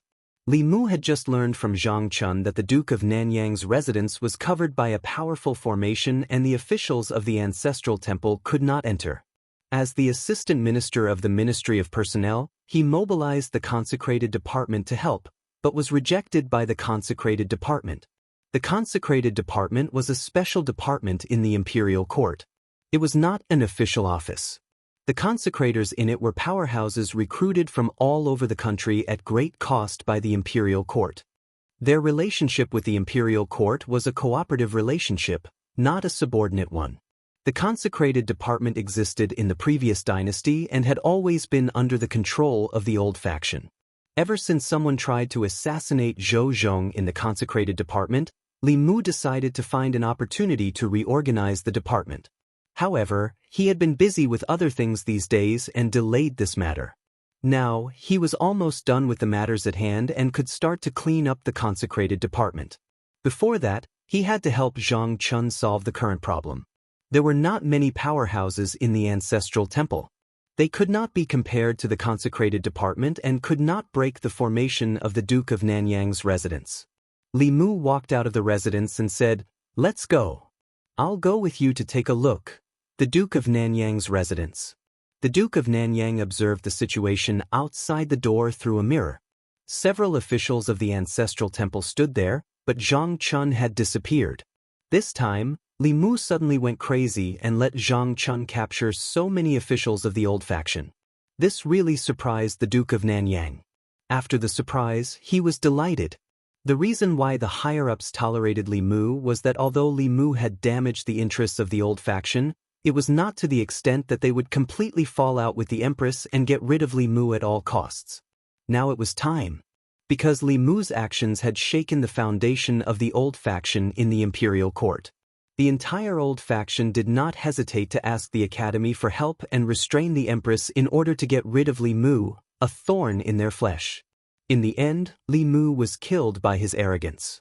What the Duke of Nanyang had to do was wait. He was waiting for the higher-ups to make a move. When Li Mu died, Zhang Chun and the others would be like chickens and pottery dogs, unable to withstand a single blow. While the Duke of Nanyang was waiting, he saw the figures of Zhang Chun and Li Mu appear in the mirror. When he saw Li Mu, a trace of impatience appeared on his face. He gritted his teeth and said, "Why haven't you made a move yet?" Then he saw Li Mu and Zhang Chun outside, trying all kinds of methods to break the array of the Duke of Nanyang's residence. The Duke of Nanyang sneered. This array was set up by the array masters of the Spirit Array sect. Even a sixth realm expert would have to spend some effort to break it. Li Mu and Zhang Chun were overestimating themselves. Outside the Duke of Nanyang's residence, Li Mu also discovered the extraordinariness of this array. This array could absorb attacks from the outside world and even turn the attacks or the spirit chi in the Fulu into one's own. It was not an ordinary defensive array. It might have been set up by an array master. Although Li Mu had the memories of the Thousand Illusions Venerable Master, he knew that most of those arrays were evil arrays. He did not have a deep understanding of the orthodox arrays. This almost eliminated the possibility of him using ingenuity to break this array. Since he could not use ingenuity, he could only use brute force. Li Mu whistled and the Dao bell flew out of his ear. In the blink of an eye, it grew to the height of a human. Li Mu pointed at the array outside the Duke of Nanyang's residence and said, "Crash into it." Buzz, the Dao bell responded with a buzz. Then, it flew high into the air and swooped down, crashing heavily into the defensive array. A burst of light flowed on the array. It resisted stubbornly for a few breaths before the light on it quickly dimmed. Zhang Chun strode forward and slammed the door a few times. He shouted, "Xiao Yun, Duke of Nanyang, the Imperial Clan Temple is handling a case. Hurry up and open the door. Don't hide inside. I know you're at home. Hurry up and open the door." Chapter 382. Zhang Chun pounded on the door like he was announcing a funeral, but no one responded. He channeled his mana into his palms and slammed them down. The two doors collapsed inwards, and Xiao Yun, the Duke of Nanyang, appeared in front of him with a gloomy face. Zhang Chun stared at the Duke of Nanyang unhappily and asked, "The Imperial Ancestral Temple has summoned you to close your residence. Are you resisting arrest?" The Duke of Nanyang, the former Minister of Personnel, had fallen to the point where his residence was broken down and humiliated. The Duke of Nanyang could no longer suppress the anger in his heart. He wanted nothing more than to kill Li Mu and Zhang Chun. Thinking that the two of them would not last long, he forcefully used his mana to suppress his anger. He looked at Zhang Chun and said coldly, "Why would the Imperial Ancestral Temple come to my residence for no reason? I thought it was a bold bandit who attacked my residence." Zhang Chun said indifferently, "Whether it is for no reason or not, you will know once you follow me to the Imperial Ancestral Temple." The Duke of Nanyang said, "Do you have the official document from the Imperial Ancestral Temple?" Zhang Chun took out the official document with the seal of the Imperial Ancestral Temple and waved it in front of him. He asked, "Is this enough?" The Duke of Nanyang said calmly, "If that is the case, let's go." Even as a duke, he could not openly resist the Imperial Ancestral Temple, because it was equivalent to resisting the imperial court. However, this did not mean that he would submit to Zhang Chun and Li Mu. King Ping and the others had already gone to the academy to discuss with the dean. Eliminating Li Mu was already the top priority of the Shao clan. Perhaps at this moment, Baichuan and the two deans of the Myriad Scroll Academy had already taken action to restrain the Empress. The experts that King Ping and the others had arranged to clean up the Empress and kill Li Mu were already on their way here, Baichuan Academy. In the northeast corner of the academy, there was a bamboo forest that was green all year round. The students of Baichuan Academy would not easily approach this place. Everyone knew that this was the place where the dean cultivated. The dean of the academy was one of the few experts in the Great Zhou. He was deeply respected and loved by the students, and no one would disturb his cultivation place. In the depths of the bamboo forest, in front of a bamboo house, a hearty laughter could be heard. Beside the stone table in front of the bamboo hut, the man in white put down a word and said with a smile, "Zhao Qingsong, I haven't seen you in 2 years. Your chess skills are getting worse." The middle-aged man opposite him waved his hand, and the black and white chess pieces on the chessboard quickly flew up and returned to their respective baskets. He looked at the man in white and said, "What is there to show off? I was just careless and distracted. Otherwise, you would have lost 15 minutes ago." The man in white asked, "What can distract you?" The middle-aged man said, "I don't know if this change in the imperial court is good or bad." The man in white thought for a moment and said, "You mean that young man named Li Mu?" The middle-aged man said, "Who else could it be?" The man in white nodded and said, "Indeed. At such a young age, he has such a natural disposition. He has gathered the faith of the people in Shendu, can communicate with the heavens and earth, and can achieve the Tao with his words. He is also extremely talented in the Fulu Tao, and made the Fulu school bet its future on him. He can be said to be a hero of his generation. What kind of people are the Shao clan that you support? Why do they have to go against him instead of keeping the Zhou clan in check?" The middle-aged man looked at him and said, "The Zhou clan that you support is not much better than the Shao clan." The man in white crossed his arms and said calmly, "I just can't stand Shao Jing's actions. If Emperor Cheng knew that the crown prince he chose was even more muddle-headed than him, and almost caused the Great Zhou to be doomed eternally, he might as well smear that essence on the wall." The middle-aged man coughed softly and said, "Zheng Xingxue, you are the head of a school after all. You should at least show some respect to the late emperor and Emperor Cheng." The man in white waved his hand and said, "Let's not talk about those disappointing things. Li Mu is favored not only because he is handsome. His method of stabilizing the hearts of the people is really useful. In less than a year, the faith of the people in the various counties has surpassed the peak of the reign of Emperor Cheng and the late emperor. If this can continue, in the next 10 years, the glory of the reign of emperor Wen may be reproduced." The middle-aged man seemed to think of something and murmured, "Could it be that he is also one of the descendants of the extinct 100 schools? There seem to be many among the 100 schools who cultivate with the faith of the people. He has always been trying to reform the law. Could it be the school of legalism? Establishing a heart for heaven and earth, establishing a life for the people, inheriting the lost knowledge of the past saints, establishing peace for all ages." The man in white whispered a few words and said, "It sounds more like the Confucian school. He has the ambition of ruling the world and is full of righteousness. It is very likely that he is a descendant of the Confucian school." The middle-aged man put down a chess piece and rubbed his chin. He said, "The Confucian school has always been active in the court and respected etiquette. However, his actions are bold and radical, seeking change. It is not like the Confucian school, but more like the school of legalism."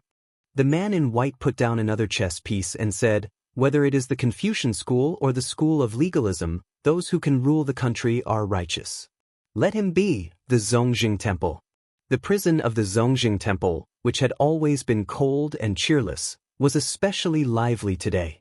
More than 20 court officials were locked together, all frowning. Most of them had been brought from their homes by the people of the Zongjing Temple last night. Some of the officials had their doors blown up by Zhang Chun while they were eating dinner. Some of them had been pulled out of their beds while they were being intimate with their concubines. At first, everyone was panic-stricken, but after arriving at the Zongjing Temple and seeing so many familiar colleagues, they slowly calmed down. When they saw the former Assistant Minister of Personnel Gao Hong and the Duke of Nanyang being arrested, they were even more reassured. Of the two of them, One was a relative of the imperial family and the other was a member of the imperial clan. The higher-ups would definitely not let them stay in the Zongjing temple. When the time came, they would be able to save them along the way. After calming down, they began to curse the main culprit. This damned Zhou Zhong. I've really misjudged him all these years. He doesn't have many days left and he still wants to drag us down with him. Gao Hong did not curse like the others. He knew very well that Zhou Zhong had been sitting in the position of the assistant minister of the Ministry of Justice all these years and had a lot of information on them. He no longer had the golden ticket of exemption from death and was no longer the assistant minister of personnel. Once those crimes were confirmed, it was enough for him to die several times. In the cell next door, the Duke of Nanyang was meditating with his eyes closed. At a certain moment, he opened his eyes and glanced at Gao Hong. He said indifferently, "Why are you panicking?" Gao Hong strode over and asked, "Duke, are you sure that the higher-ups will make a move on Li Mu?" The Duke of Nanyang said, "Li Mu has already forced them into this situation. Do you think they will continue to tolerate it?" Gao Hong said uneasily, "But it's been so long. Why hasn't there been any movement at all?" The Duke of Nanyang said indifferently, "What's the hurry? Perhaps they are already on their way." Gao Hong was still worried.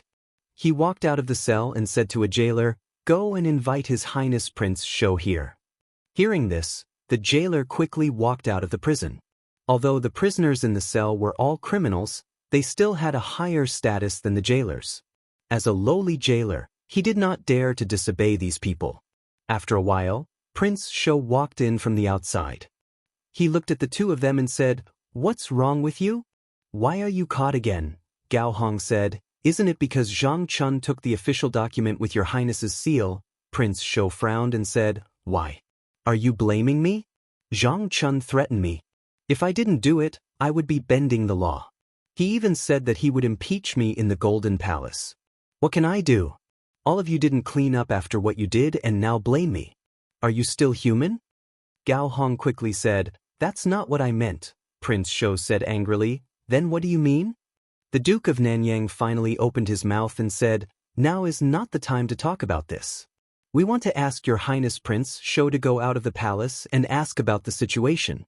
Why haven't they made a move on Li Mu?" Prince Shou glanced at them and said, "Wait here. I'll go and ask." Half an hour later, in the southern court, Prince Ping's residence.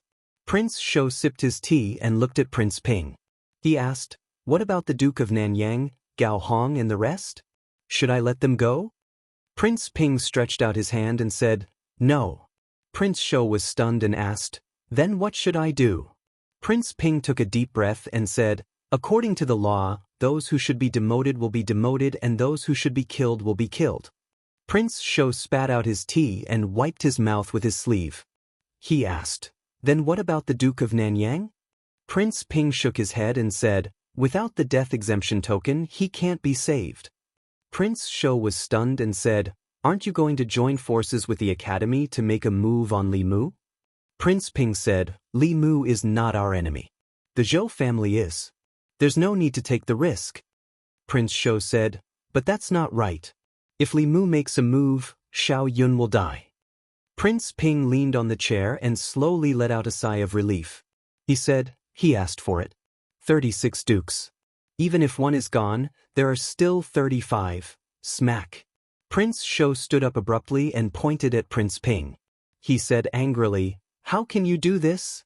Do you have any humanity left? Those are our beloved friends." Prince Ping also stood up and said coldly, "What do you know? We're looking at the big picture." Prince Shou stared at him for a long time and finally sat back down. He leaned weakly on the chair and said, "The blood flowing in his body is the same as ours," Prince Ping said. "It's because the blood flowing in his body is the blood of the Xiao family.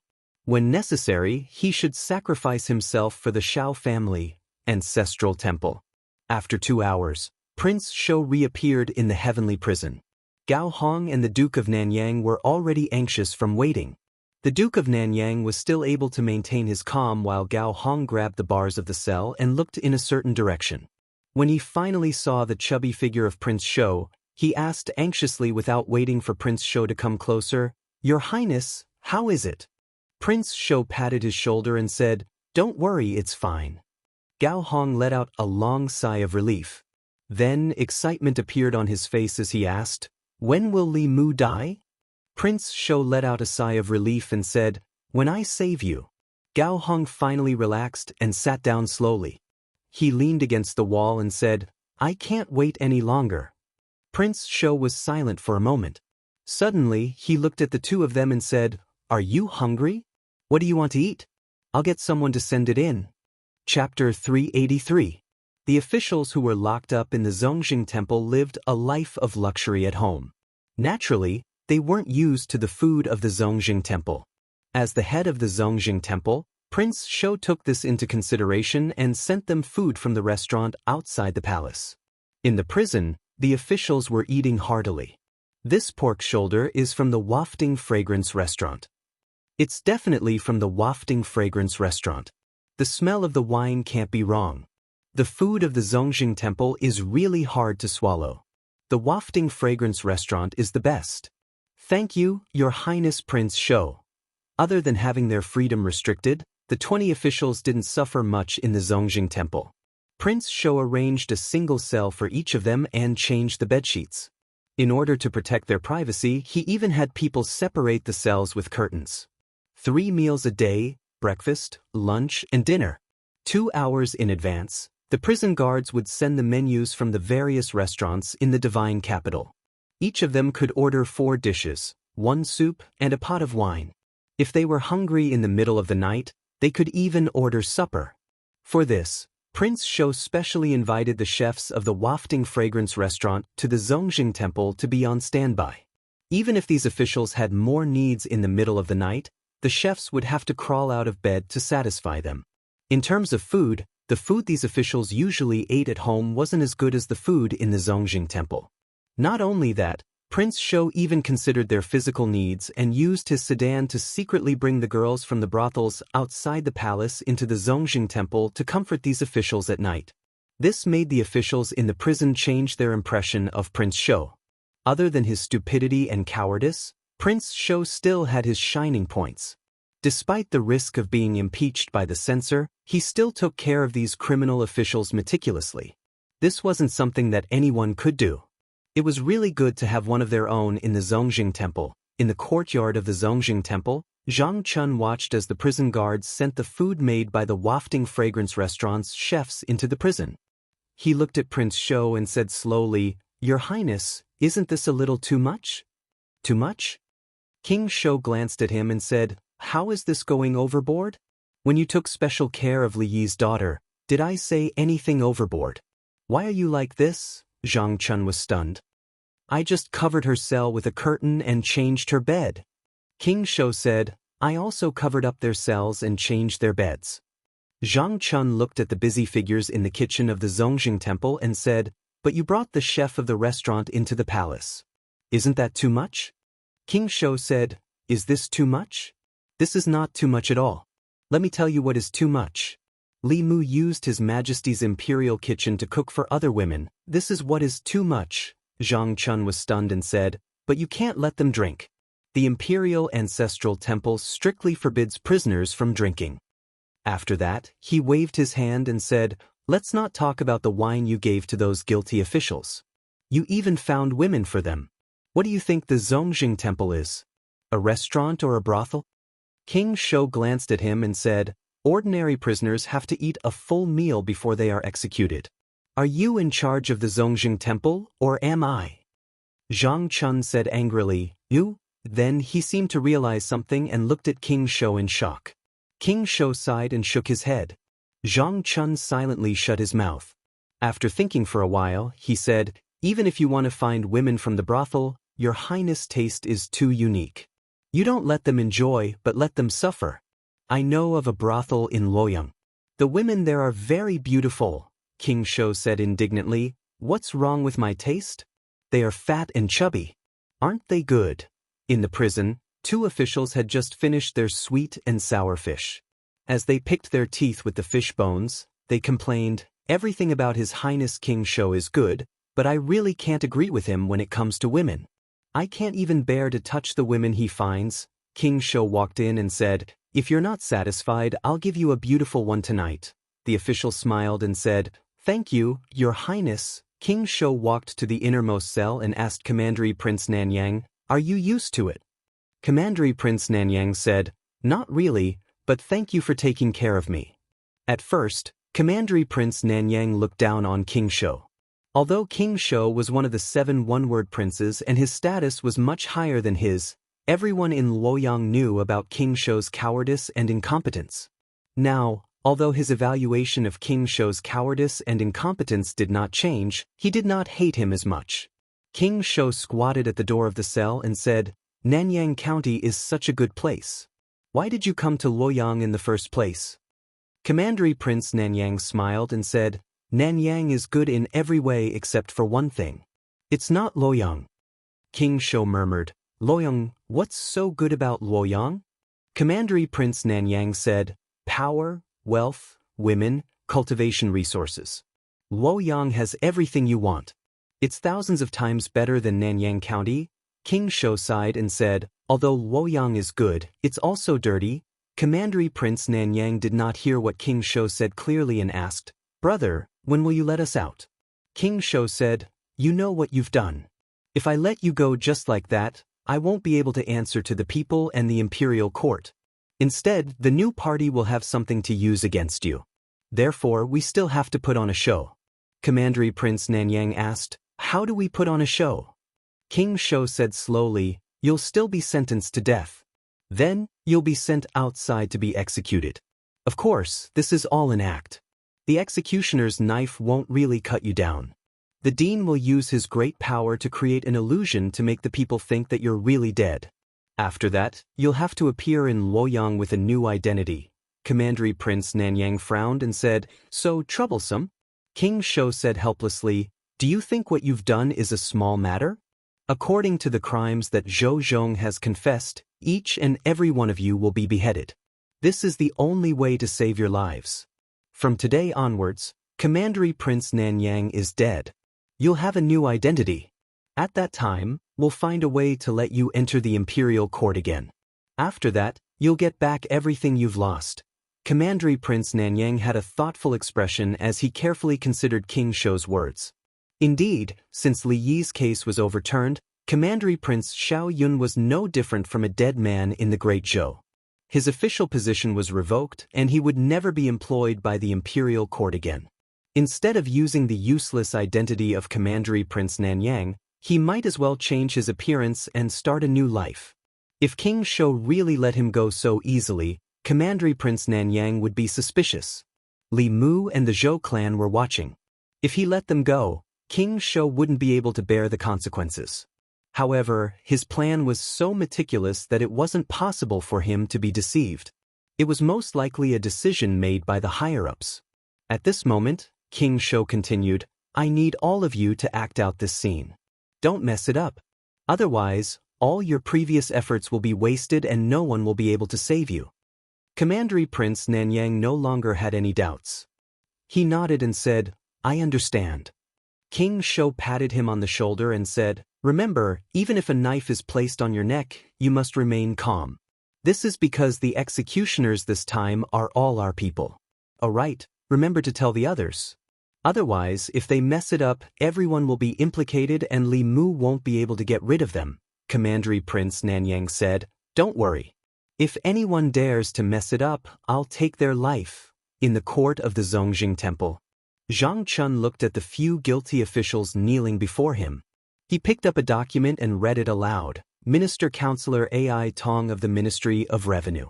During his reign, he coveted a huge amount of tax from the national treasury. According to the law of the Great Zhou, he is sentenced to death by beheading. Minister Wu Sheng of Guanglu Temple. According to the law of the Great Zhou, he is sentenced to death by beheading. Wei Chong, Wang Ning, and Zhu Xian. As officials of the Great Zhou, they participated in the trafficking of women and children and acted as a shield for evil forces. They are sentenced to death by beheading. Minister Chen Guang. They are sentenced to death by beheading. When Zhang Chun announced the sentence, there was no fear on the faces of the officials in the court. Some of them even looked at each other and laughed. It wasn't that they weren't afraid of death. It was just that King Shou had already made it clear to them that this was just an act. When the time came, not only would they not die, but they would also usher in a more glorious life with a new identity. The death penalty documents of these officials had already been reviewed multiple times. After Zhang Chun announced the sentence in the court, more than 20 people were escorted to the execution ground. King Shou stood outside the Zongjing temple and nodded at all the guilty officials who walked out of the temple. After receiving the hint from King Shou, everyone felt more at ease. They rushed to the execution ground without any fear, looking quite resolute. On the execution ground, screens surrounded the execution ground. The people below the execution ground couldn't see the specific situation on the execution ground. This time, those who were to be executed were all officials of the imperial court. There were even relatives of the emperor. The scene of their execution couldn't be seen by the people. Li Mu held Li Qing's hand and stood in the crowd. The main culprits and accomplices who framed her father back then were almost all here. Li Mu promised her that all the culprits of the case back then would receive the punishment they deserved. Behind the screens, more than 20 people knelt there. There was still no fear on their faces. Some of them even looked back at the executioner with a smile. Even though the executioner was used to big scenes, he still felt goosebumps from the strange gazes of these people who were about to die. Zhang Chun sat at the executioner's seat. He looked up at the sky, grabbed a bunch of sticks, and threw them out. He said, "The time is up. Start the execution." The executioner's knife was raised high and quickly brought down. Looking at the heads rolling next to him, one of the officials sighed in his heart. A seventh realm cultivator was indeed a seventh realm cultivator. This kind of realistic illusion almost fooled him, let alone the people. There were also a few people whose expressions changed when they noticed the blood of the people next to them splattering on them. However, the executioner behind them didn't give them time to think. With a slash of the knife, the heads were separated from the bodies and their souls scattered. Before and after the execution ground was completely silent.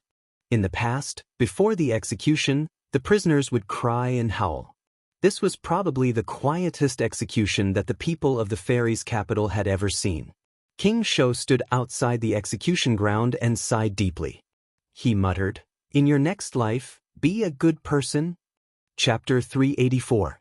The execution was very strange. Even the people outside the execution ground could tell that something was wrong. They had seen executions in the past.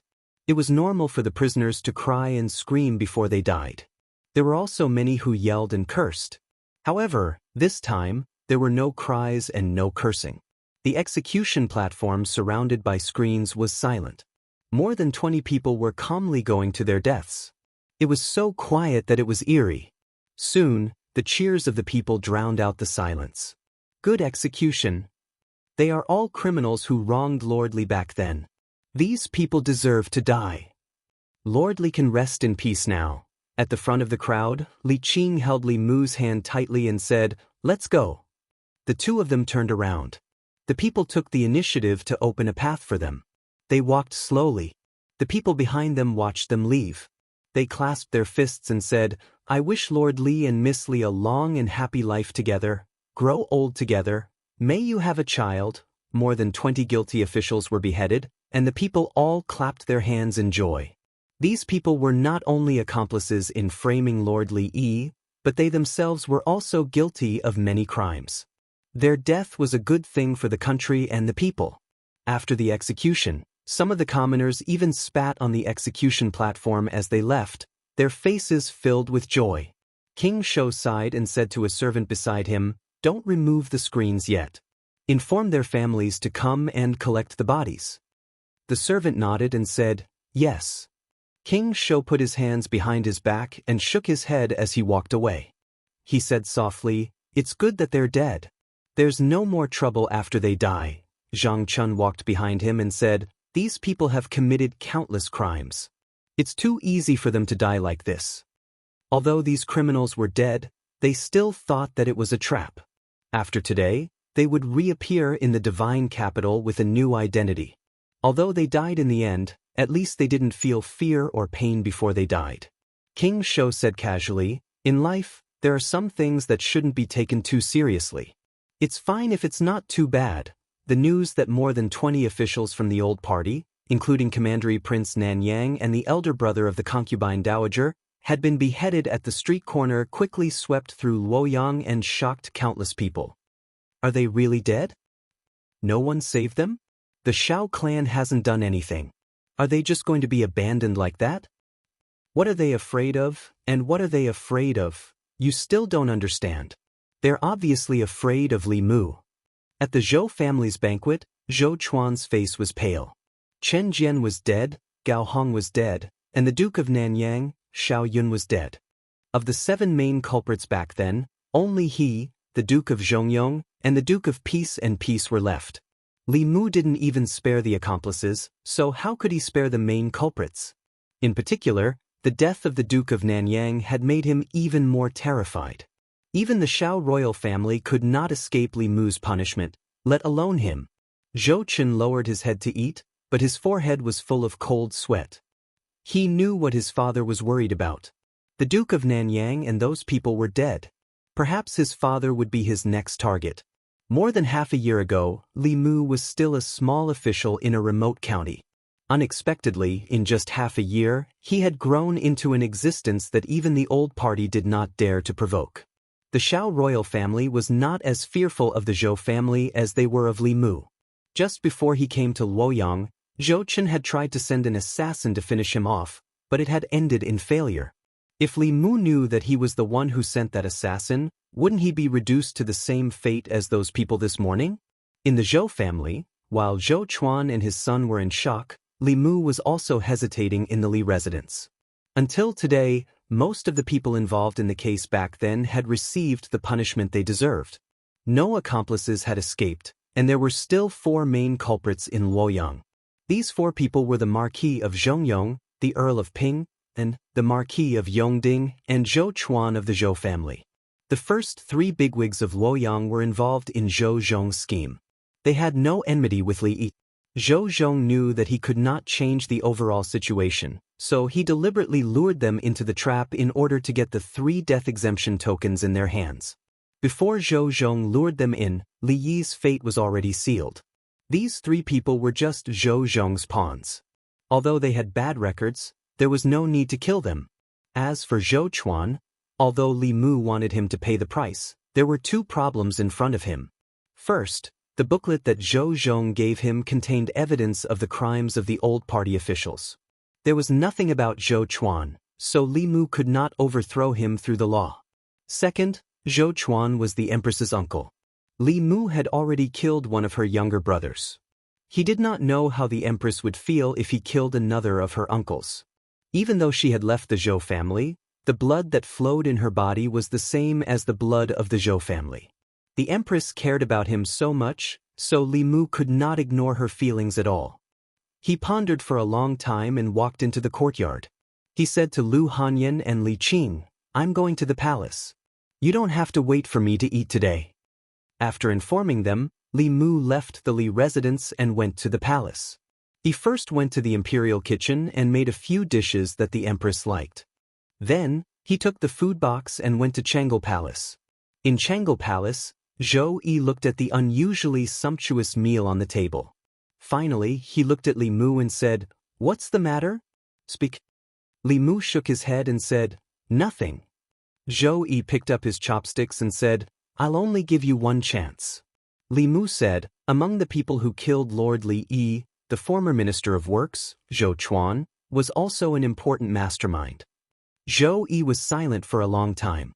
Then he said lightly, "If you have evidence of his crimes, you can punish him according to the law. I will not protect him just because he is my uncle. If one day the one who breaks the law is you, I will not protect you." Li Mu cupped his hands and said, "Thank you, Your Majesty." He walked out of Chang'e Palace and sighed in relief. Zhou Chuan was different from the others. No matter what, Li Mu could not go around the Empress and make a move on him.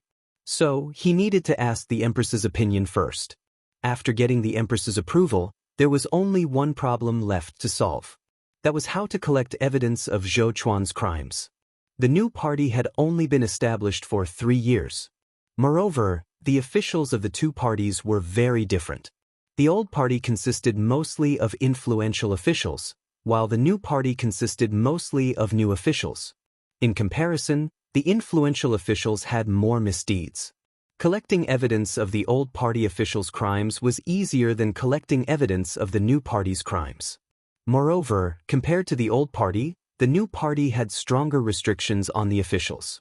This was also one of the reasons why Zhou Zhong had not been able to collect evidence of Zhou Chuan's crimes for so many years. Li Mu did not think that Zhou Zhong would be able to do something that Zhou Zhong had not been able to do for so many years. He walked out of the palace gates and stood outside for 15 minutes. Then he walked toward the northern courtyard. This time he did not go home. Instead, he stopped in front of another tall gate. Li Mu walked up and knocked on the door knocker. Soon, the gate opened a crack. A servant poked his head out and asked, "May I ask who your excellency is and why you have come to Zhou Mansion?" Li Mu looked at Zhou Mansion's gatekeeper and said indifferently, "Please go in and inform them that Censor Li Mu of the Secretariat has come to visit." A moment later, Zhou Chuan frowned and anxiously paced around the hall. He muttered, "Li Mu, what is he doing here? I won't see him. Let him go back." Zhou Xiong stretched out his hand and said, "No, if word gets out, outsiders will think that our Zhou family is afraid of Li Mu. Let him in." Zhou Chuan said, "Second brother, but it's fine. Let's see what he wants first." Zhou Xiong waved his hand and said, "His target might be you. Third brother, you should leave for now." After Zhou Chuan left, Zhou Ting said, "I'll leave as well." His only son had died at the hands of Li Mu. He could not face Li Mu calmly. A moment later, under the guidance of a servant, Li Mu passed through 2 doors, walked through several corridors, and arrived at a hall. Zhou Xiong was the only one in the hall. Li Mu walked into the hall. Zhou Xiong said indifferently, "Lord Li, please take a seat." "There's no need for that." Li Mu shook his head and said, "I'm here today to tell you one thing." Zhou Xiong picked up his teacup and asked, "What is it?" Li Mu said, "Zhou Chuan of the Zhou family was one of the main culprits who framed my father-in-law." Zhou Xiong said in a deep voice, "That case is over." Li Mu said, "That's what Duke Nanyang and Gao Hong thought too." Duke Nanyang and Gao Hong had just been executed. This was a blatant threat. Zhou Xiong slammed his teacup on the table and said loudly, "Li Mu, what are you trying to say?" Li Mu said indifferently, "Let Zhou Chuan ask to be exiled and this matter will end here." Zhou Xiong was stunned for a moment before he became furious. He stood up and gritted his teeth, "You're dreaming." Li Mu shook his head and said, "If it weren't for His Majesty, I would do it myself. At that time, it won't be as simple as being exiled. Don't force me." Zhou Xiong wanted to throw his teacup at Li Mu's face. He came to the Zhou family and asked the Zhou family to ask to be exiled. Who was the one forcing who? Zhou Xiong said angrily, "What right do you have to say that?" Li Mu looked at him and said, "When I was in the northern county, I was assassinated. Don't think that I don't know that the mastermind behind the assassination was Zhou Chuan's son, Zhou Qin." Crush. Zhou Qin, who was eavesdropping in the back hall, was shocked when he heard Li Mu's words. He couldn't help but take a few steps back and knocked over a chair. He picked up the chair with a pale face and his body trembled slightly. In the front hall, Zhou Xiong said flatly, "You're slandering me." Li Mu smiled and said, "Whether it's slander or not, you'll know when you get to the Imperial Clan Temple. I still have a lot of evidence of your Zhou family's crimes. At that time, it won't just be Zhou Chen's case. Zhou Chuan, Zhou Ting, and the other officials of your new party won't be able to escape. The fate of those officials on the execution ground today will be your fate." Zhou Xiong's face turned red. He pointed at him and said angrily, "You?" Li Mu looked at Zhou Xiong and said calmly, "Chen Jian's grave is already covered in grass. Gao Hong and Prince Nanyang's bodies have just turned cold. I only asked Zhou Chuan to be exiled because of His Majesty. I have no interest in the fight between the old and new parties. However, if I don't punish Zhou Chuan and avenge my father-in-law, I won't be able to answer to my wife. Zhou Chuan's request to be exiled is my limit. I'll give you 3 days to think about it." Chapter 385. After saying those words, Li Mu turned and left the Zhou family. After he left, a few figures walked out from the back hall. Zhou Xiong looked coldly at Zhou Chen and asked, "Is what Li Mu said true?" Zhou Chen nodded and said fearfully, "But back then, when I hired the assassin, I did not reveal any of my identity." Zhou Xiong sat in his chair and said weakly, "How much leverage does he have on the Zhou family?" Most of the conflicts in the imperial court could not be seen in the open. These conflicts in the dark were filled with blood and filth, and could not be shown in front of others. With the Shao clan's existence, the Zhou family could not avoid such filthy matters. Once they were exposed and seriously investigated, there was no doubt that the fate of the old party officials would be the fate of some of the new party members. Zhou Chuan said, "I'm guessing that Li Mu is lying to us. Even the old party does not have any evidence. How would Li Mu know?" Zhou Xiong looked at him and asked, "What if?" He looked at Zhou Chuan and said, "Even if he does not have more leverage, just the crime of assassination is enough to send your son to his death." Zhou Chen trembled and hugged Zhou Chuan's thigh. He said fearfully, "Father, I don't want to die. I'm your son. You have to save me." Zhou Chuan slapped him away with a gloomy face and did not say a word. Li Mu's request for Zhou Chen and the other members of the new party to be spared was that Zhou Chuan himself had to request to be banished to the army. The place of banishment was either the demon nation or the ghost realm. Any sinner who went to such a place would have a slim chance of surviving. Some would even die 10 times out of 10. This unfilial son wanted him dead. At that moment, Zhou Chuan regretted giving birth to this son for the first time. At that moment, a figure slowly walked in from outside. Zhou Xiong stood up and said, "Big brother." Zhou Jing said, "I know." Zhou Xiong thought for a moment and asked, "Big brother, can you divine if Li Mu is bluffing? Does he really have leverage on us?" Zhou Jing shook his head and said, "He has a magic treasure that can shield him from the heavenly secrets. I can't calculate anything related to him. Even if I didn't have that item, I might not be able to calculate these things." Zhou Xiong sat back down and asked worriedly, "What should we do now?" If Li Mu had come to the Zhou family to spout nonsense without any basis, there was a 90% chance that he was bluffing. However, he had directly pointed out the secret things that Zhou Chen had done, which made Zhou Xiong feel uncertain. If what Li Mu said was true, then they would have to give up on Zhou Chuan and be banished to the army. If they don't do as Li Mu said, Zhou Chen will die. Not only that, there is a certain possibility that the other officials of the new party will also be implicated. If Li Mu really has something on them, within the scope of the law, Li Mu could do whatever he wanted. This was something that everyone in Luoyang was aware of. How arrogant was the Shao royal family. They were even capable of doing things like forcing the emperor to abdicate the throne. However, in the end, they still had to watch the heads of over 20 officials from the old faction fall to the ground. Even the Duke of Nanyang could not be saved. Once Li Mu made public the evidence in his hands, the new party would probably follow in the footsteps of the old party. If Zhou Chuan did not leave, Zhou Chen would definitely die. Perhaps even more people would die. If Zhou Chuan asked to be banished, only 3 of the 4 brothers of the Zhou family would be left.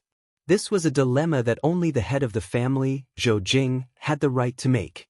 In the hall, everyone's gaze was on Zhou Jing.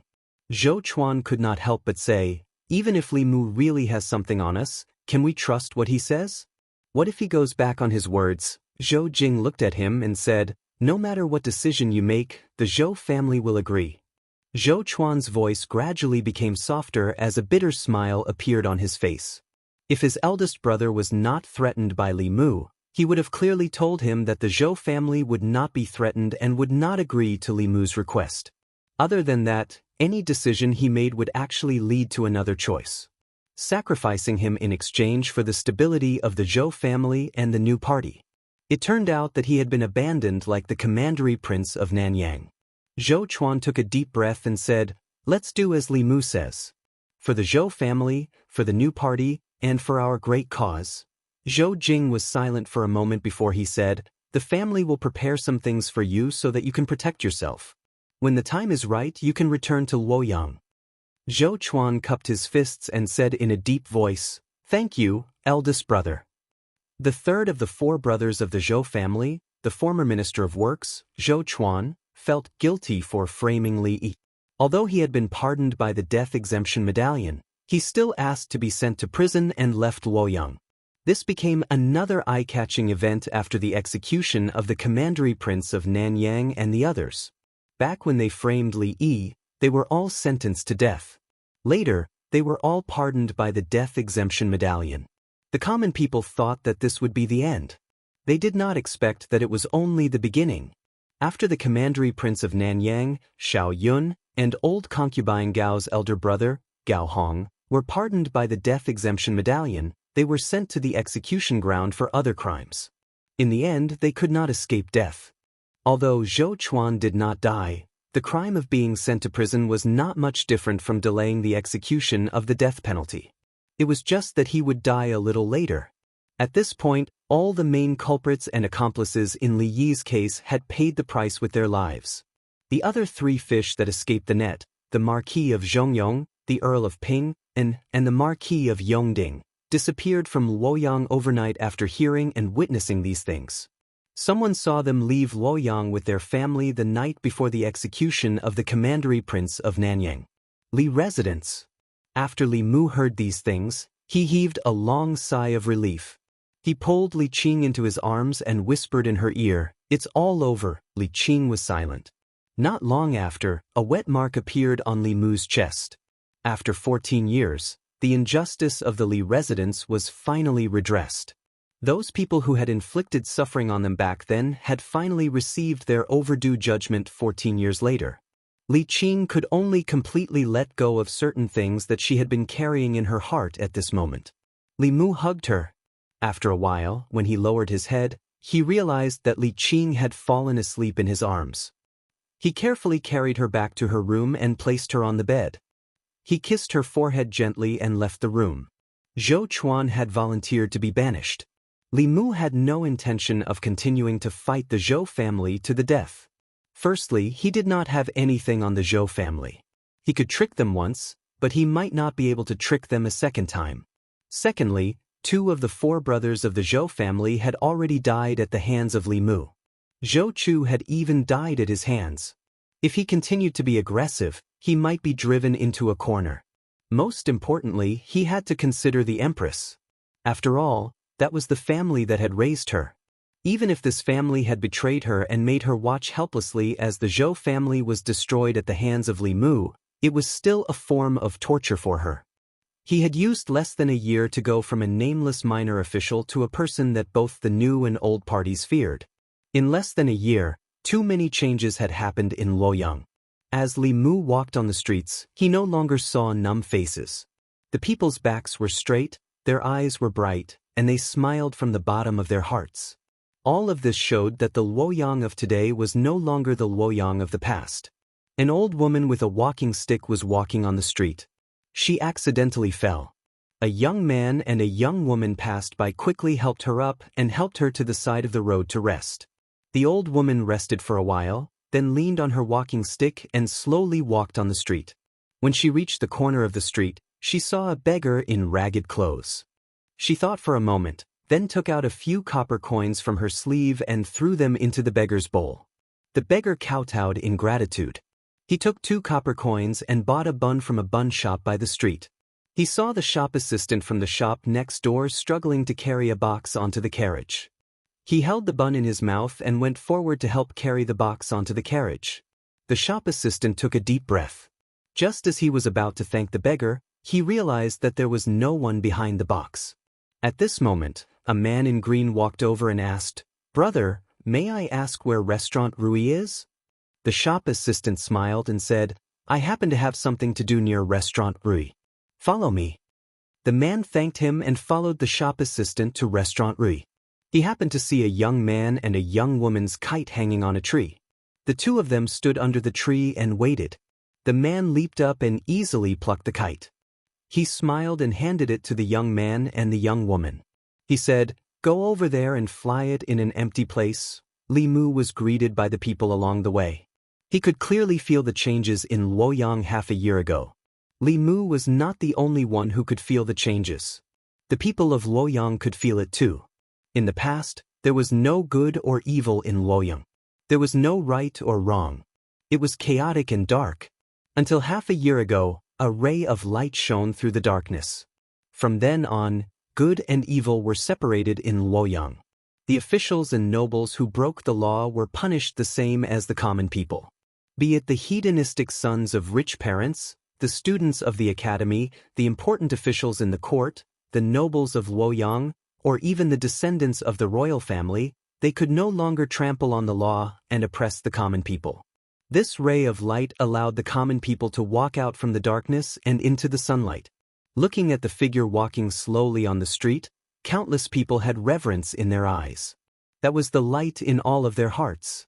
Chapter 386. Walking on the streets of Chengdu, Li Mu found that he seemed to be more and more fond of the human world.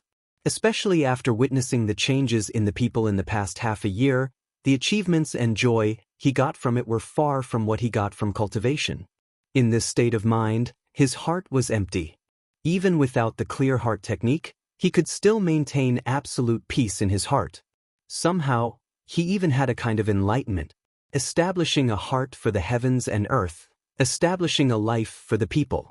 As long as he could practice these two words with himself, one day he could rely on the hundreds of millions of people in the Great Zhou to advance to the upper realm. Now, he didn't have to do anything deliberately and could continue to absorb psychic power from the people. He was like a walking temple. He walked slowly on the street. What he saw and what he heard was the ecology of Chengdu. Only a duck-like voice was mixed in it, which seemed a little out of place. Fortune-telling, fortune-telling, fortune-telling, infertility treatment, ensuring the birth of a fat baby. You're not allowed to be free, you're not allowed to be free. This voice was a little familiar. Li Mu looked in the direction of the voice and saw a sloppy Taoist priest squatting at a corner of the street. In front of him was a Bagua diagram, and beside him was a flag with the words, Divine Strategy, written on it. The Taoist priest's spiritual sense was very sharp. The moment Li Mu looked over, the Taoist priest raised his head and looked at him. When he saw Li Mu, the Taoist priest was stunned for a moment. Then he jumped up from the ground and said in amazement, "Why is it you again?" Li Mu walked over, smiled at him, and said, "Senior, we meet again." The Taoist priest scratched his head and said, "Why do I always run into you wherever I go?" That's not right." As he spoke, his tone suddenly changed. He grabbed Li Mu's wrist and said in shock, You have a good fortune." Li Mu said, "In the past few months, I encountered some opportunities." The old man let go of his hand and muttered, "Bullshit opportunity, why can't I encounter such an opportunity?" Thinking back to more than a year ago, when he first met the young man in front of him, he was just a mortal who had lost his 7 souls and didn't have long to live. When he saw him for the second time, he was already in the omnipotent realm. Only half a year had passed, and when he saw him again, he was already in the creation realm. This made the scruffy Taoist priest doubt his life. At this rate, in another year or so, wouldn't he be inferior to him? He returned to his original position and waved his hand at Li Mu. Go. Let this old man be alone." Li Mu glanced at him and then turned to leave. When he met an old friend, he only went up to greet him out of politeness. To Li Mu a year ago, peak 6th realm cultivators were unreachable. But now, he was in close contact with 7th realm cultivators every day. In his eyes, 6th realm cultivators were just SOS.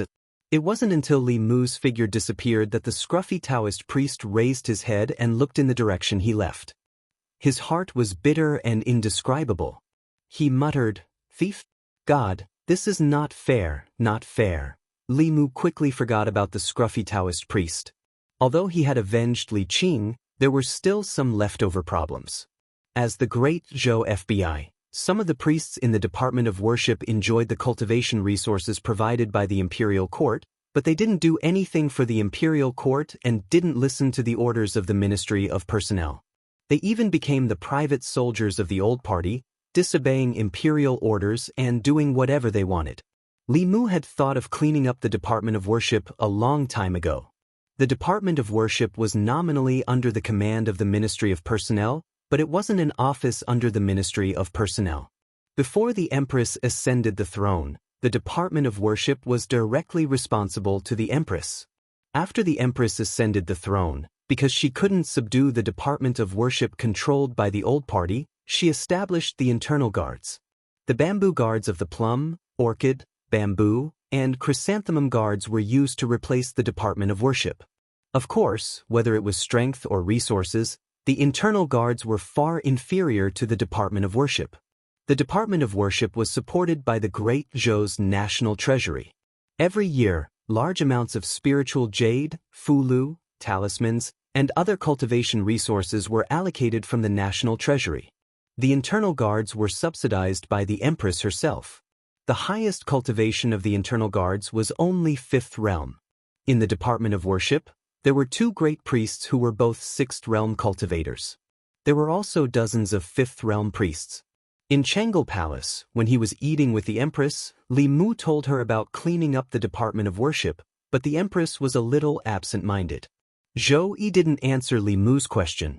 Instead, she asked, "Tell me, what's so good about being the Empress? Why can they disregard other people's lives and even their own for this position?" Zhou Chuan had already been sent away from the Immortal's capital today. Li Mu wasn't surprised that the Empress would feel this way. To the Empress, there was indeed nothing good about being the Empress. She wasn't keen on power, nor was she greedy for beauty. She didn't have anyone in her harem, and she didn't want to review memorials. To her, this position was a prison. But to others, controlling the life and death of hundreds of millions of people and becoming the ruler of the most powerful country in Zhu province was already a fatal temptation. Moreover, after becoming the Empress, she could legitimately replenish her harem. If Li Mu was the Empress, he could legitimately make Lu Hanyan Empress and Li Qing noble consort. Wan and Xiao Bai would be fair consort and virtuous consort. No one would have to be jealous of anyone. It was only natural for the Empress to take in concubines. Just thinking about it made one feel that it was wonderful. There would no longer be a fire in the harem or an azura field. Zhou Yi glanced at Li Mu and said, "I'm asking you a question.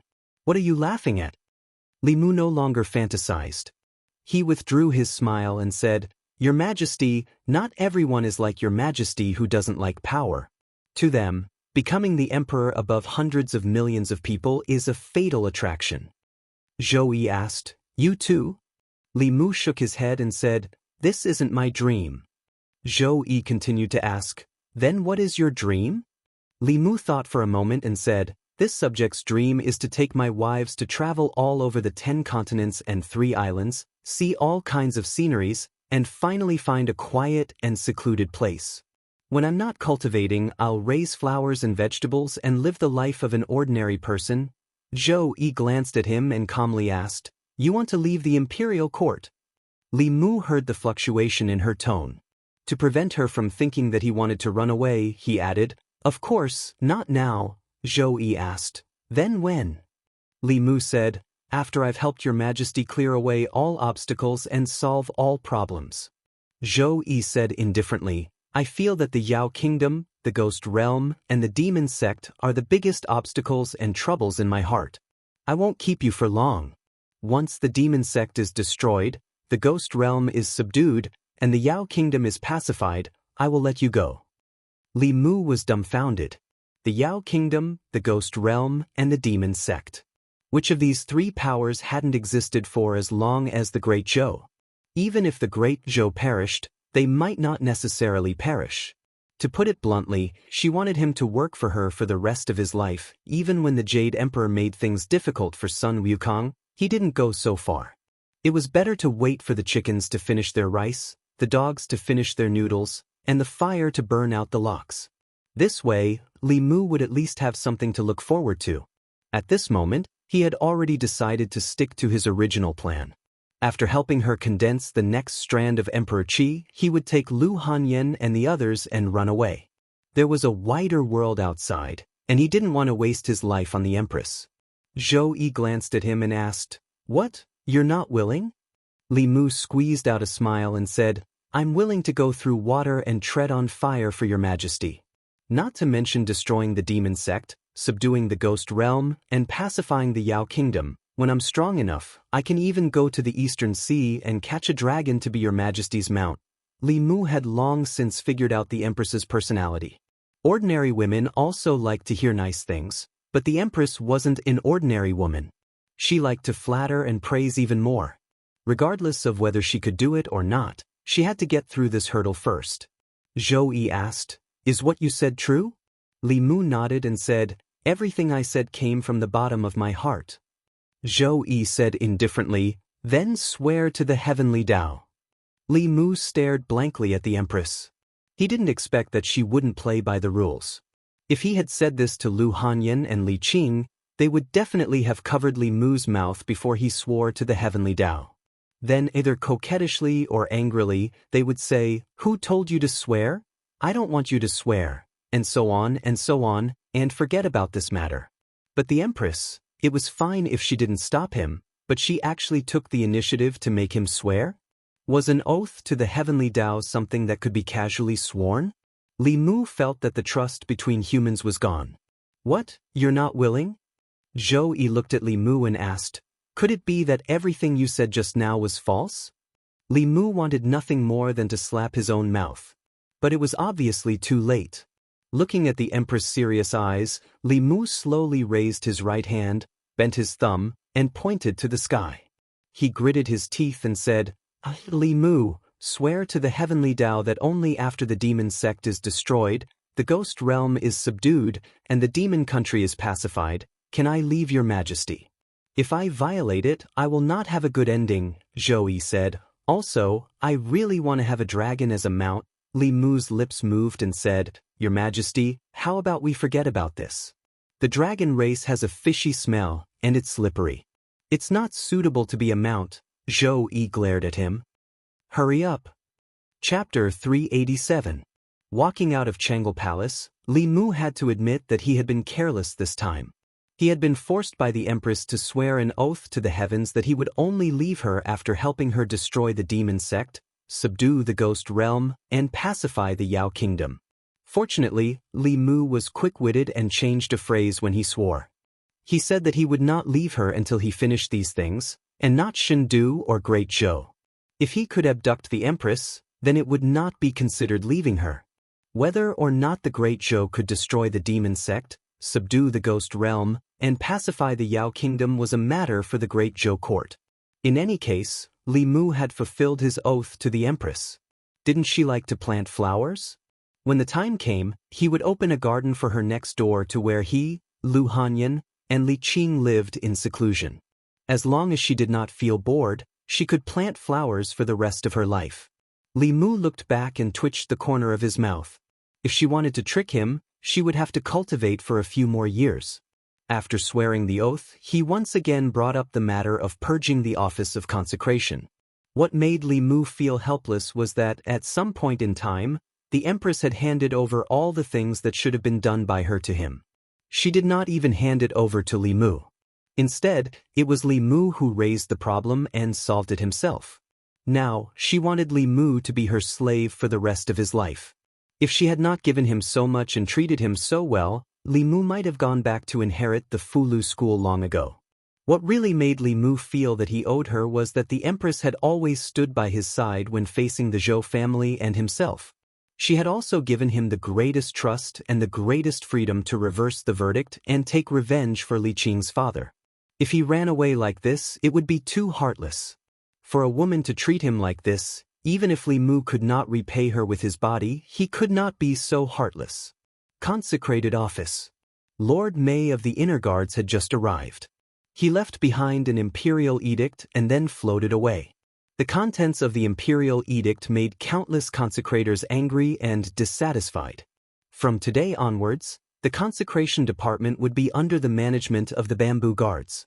Although they did not need to be merged into the Bamboo Guards, the Bamboo Guards Vice Commander Li Mu would be in charge of the consecration department. The Department of Offerings had always been a special existence in the imperial court.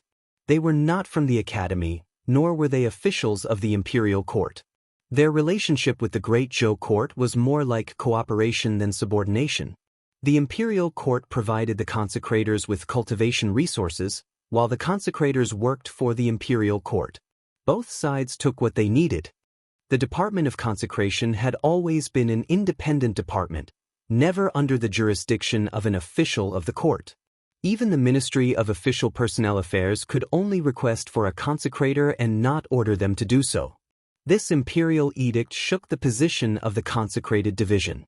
For cultivators, a country was already a vague concept to them. What cultivators pursued their entire lives was supreme strength and the ethereal heavenly path. Most cultivators despised becoming a lackey of the imperial court, or rather, a lackey. However, the path of cultivation was not something that could be achieved by one person alone. Cultivation required resources, and cultivation resources were not easy to obtain for most cultivators without any background. In order to obtain cultivation resources like spiritual jades more easily, some cultivators with some strength would put down their pride and choose to become a consecrator of the imperial court. But this did not mean that they were willing to be under the jurisdiction of the imperial court. After becoming a consecrator, these people were still more unruly than the officials of the imperial court. They would submit to the strong, but would not submit to official rank. What is the Empress thinking? She actually let a brat control us? Although his talent is not bad, his cultivation has only just reached the 5th realm. What right does he have to command us? He killed more than 20 people from the old faction and forced Li Mu to ask for exile. Has Li Mu's hand finally reached the Department of Offerings? I don't know if you can tolerate it, but I can't. We must express our stance in protest. Everyone, don't come to the Department of Offerings tomorrow. Doesn't he want to be the master of the Department of Offerings? Just let him be the master of the Department of Offerings. Most of the consecrators in the Department of Offerings were opposed to this matter. If the Empress let a 6th realm cultivator take charge of the Department of Offerings, it would be fine. But Li Mu was only at the 5th realm, and had just reached the 5th realm. Any random consecrator here was stronger than him. To make them listen to the orders of a weakling was something that was very difficult to accept. Of course, among them, there was also a large portion who had long been bribed by the benefits of the old faction and harbored enmity towards Li Mu. Under this enmity, there were very quickly people who began to incite the other consecrators to take Li Mu down a notch. A group of people noisily left the Department of Offerings. 2 elders with similar appearances stood in the courtyard with their hands behind their backs.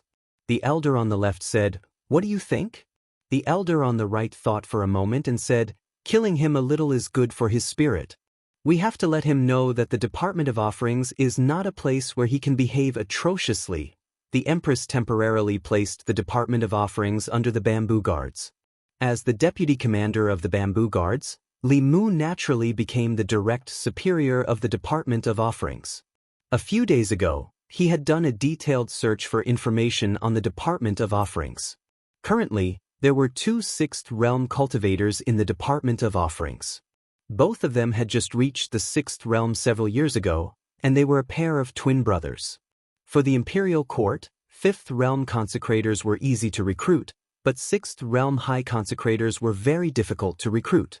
When one's cultivation reached this level, they could already be considered one of the few powerful cultivators in the world. Whether it was out of dignity or the pursuit of a higher realm, they would not be willing to be the imperial court's lackeys. This also led to the imperial court having to pay a huge price every time they recruited a 6th realm cultivator. Not only did the imperial court have to provide them with large amounts of spiritual jades every year, but they also had to satisfy their various requests. After Li Mu saw the benefits of the 2 high consecrators, even he wanted to become a high consecrator himself. Li Mu could do what they could do, and Li Mu could do what they could not. He could guarantee that it would be worth more than the cost. If the imperial court gave him the resources given to these 2 people, Li Mu could guarantee that he would be able to create even greater value for the imperial court than them. Most importantly, these 2 people did not make much of a contribution every year. Li Mu even killed several dozen elders of the demon sect. The contributions of these 2 high consecrators to the imperial court were greater than the contributions of the entire Department of Offerings. However, other than the Empress's love, he did not receive anything else. This made Li Mu feel very unbalanced. He walked into the Department of Offerings and found it abnormally quiet. There were about 100 or so consecrators in the imperial court. Not everyone was at the Department of Offerings every day, but no matter the time, there should be at least 10 people on duty here. However, Li Mu went through all the duty rooms and did not see a single person. He found an old man cleaning in the backyard. After asking, he found out that there were usually at least 20 consecrators in the Department of Offerings, but today, there was not a single one. It was obvious that they were targeting him. The entire Department of Offerings was more united than Li Mu had imagined. There was no one in the Department of Offerings, so there was no point for Li Mu to stay here. He said to the old man cleaning, "Tell them that in 3 days, all the consecrators in the divine capital must report to the Department of Offerings. Those who do not make it in 3 days will be expelled from the Department of Offerings." Before leaving the Department of Offerings, Li Mu took a list of consecrators with him. On the list, it was clearly written which consecrators were out on missions and which ones did not have missions to stay in the divine capital. It was also very simple to inform them. The consecrators were treated very well. There was an entire square in the divine capital dedicated to consecrators. Among them, only Realm 4 consecrators could be allocated a courtyard with 2 entrances. Realm 5 consecrators lived in residences with at least 3 entrances and 3 entrances. The 2 great consecrators' residences both had 5 entrances and were fully staffed with servant girls and servants. When he learned of this news, Li Mu even cried out on behalf of old Jianghu for a while. In truth, when he had first arrived in the divine capital, he would not have had to work so hard if he wanted to live in a larger residence. He only needed to resign his official position and join the Department of Offerings, and he would immediately be given a courtyard with 2 entrances or even 3 entrances. The imperial court treated these outsiders much better than the officials. Li Mu's request that all the consecrators in the Department of Offerings must report to the Department of Offerings within 3 days was quickly made known to all the consecrators. What does this mean? If we're expelled from the Department of Offerings within 3 days, can he expel everyone if none of us go? I'd like to see what he'll do when he's the only one left in the Department of Offerings. That's not good. Li Mu is not to be trifled with. Look at all the things he's done in the past. Which one of them wasn't serious? What if he really expels all of us? Heh, would a Department of Offerings with only him still be called a Department of Offerings? When the time comes, the one to be expelled will only be Li Mu. He'll have to invite us back in the same way he expelled us. Since that's the case, let's not go. After leaving the yamen, Li Mu passed by the Department of Offerings on his way home and swept his gaze over it. Tomorrow was the 3-day deadline. He wasn't sure what the outcome would be tomorrow, but he was clear that a new official would make 3 sweeping fires. The first fire had to burn brighter. If he couldn't establish his authority, he wouldn't be able to mingle in the Department of Offerings in the future. The current problem was that the Department of Offerings had as many experts as there were clouds. That place was not the imperial court, and the offerings were not officials of either party. Any sort of open or secret schemes were useless. In that place, absolute strength was the only thing that mattered. Unfortunately, Li Mu's own strength was not great, and he was also a commander without any reliable helpers. Just by himself, how could he contend against a group of experts of the same level? Fortune-telling, treating infertility, guaranteeing the birth of a fat child. As he walked down the street, a familiar voice once more sounded by his ear. Li Mu looked in a certain direction and suddenly thought of a plan. At the corner of the street, the slovenly Taoist priest was currently soliciting customers. In front of his divination stall, a shadow suddenly appeared. He raised his head and glanced at Li Mu, then waved his hand as if he was swatting away a fly. Quickly leave, quickly leave.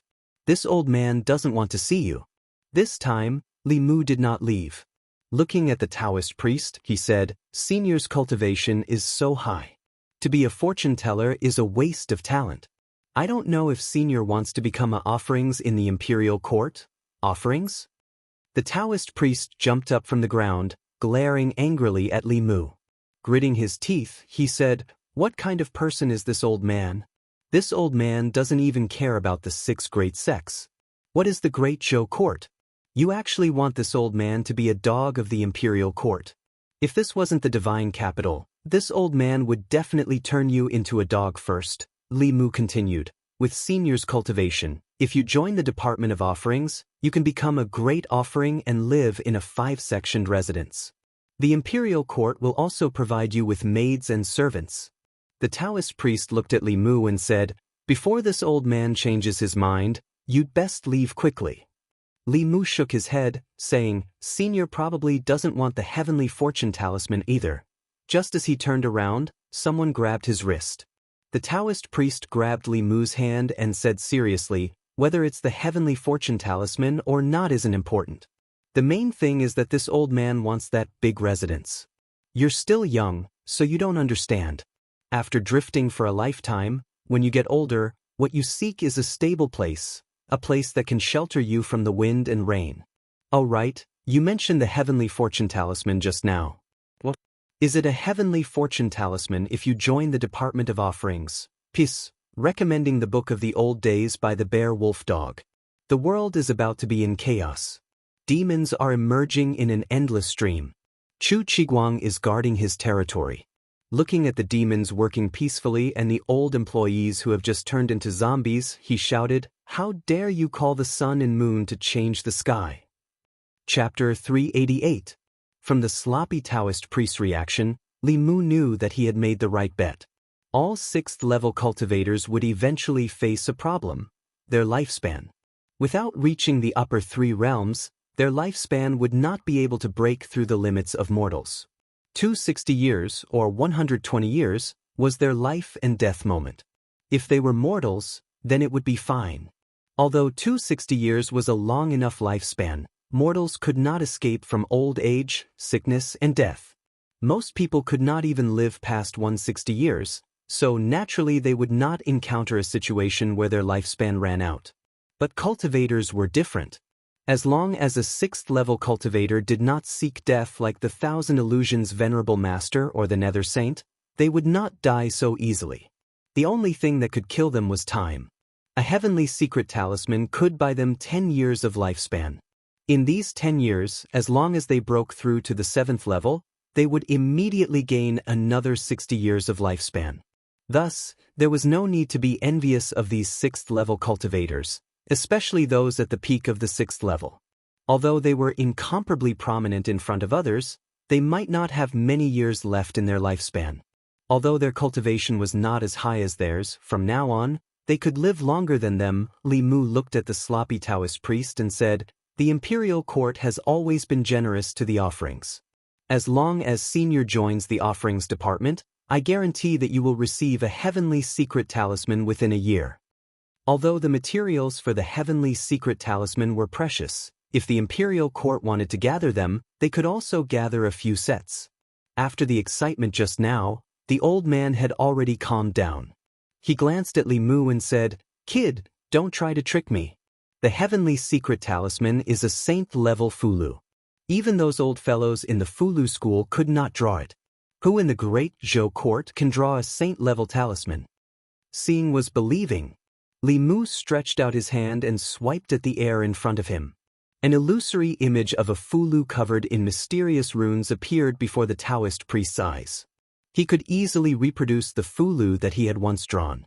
Taoist priest looked at fulu on the screen, and his eyes lit up. Saint level, it's really a saint level. Then his face was filled with smiles again as he said, To be honest, although this old man has spent most of his life traveling outside, this old man was born in the Great Zhou dynasty and can be considered a citizen of the Great Zhou dynasty.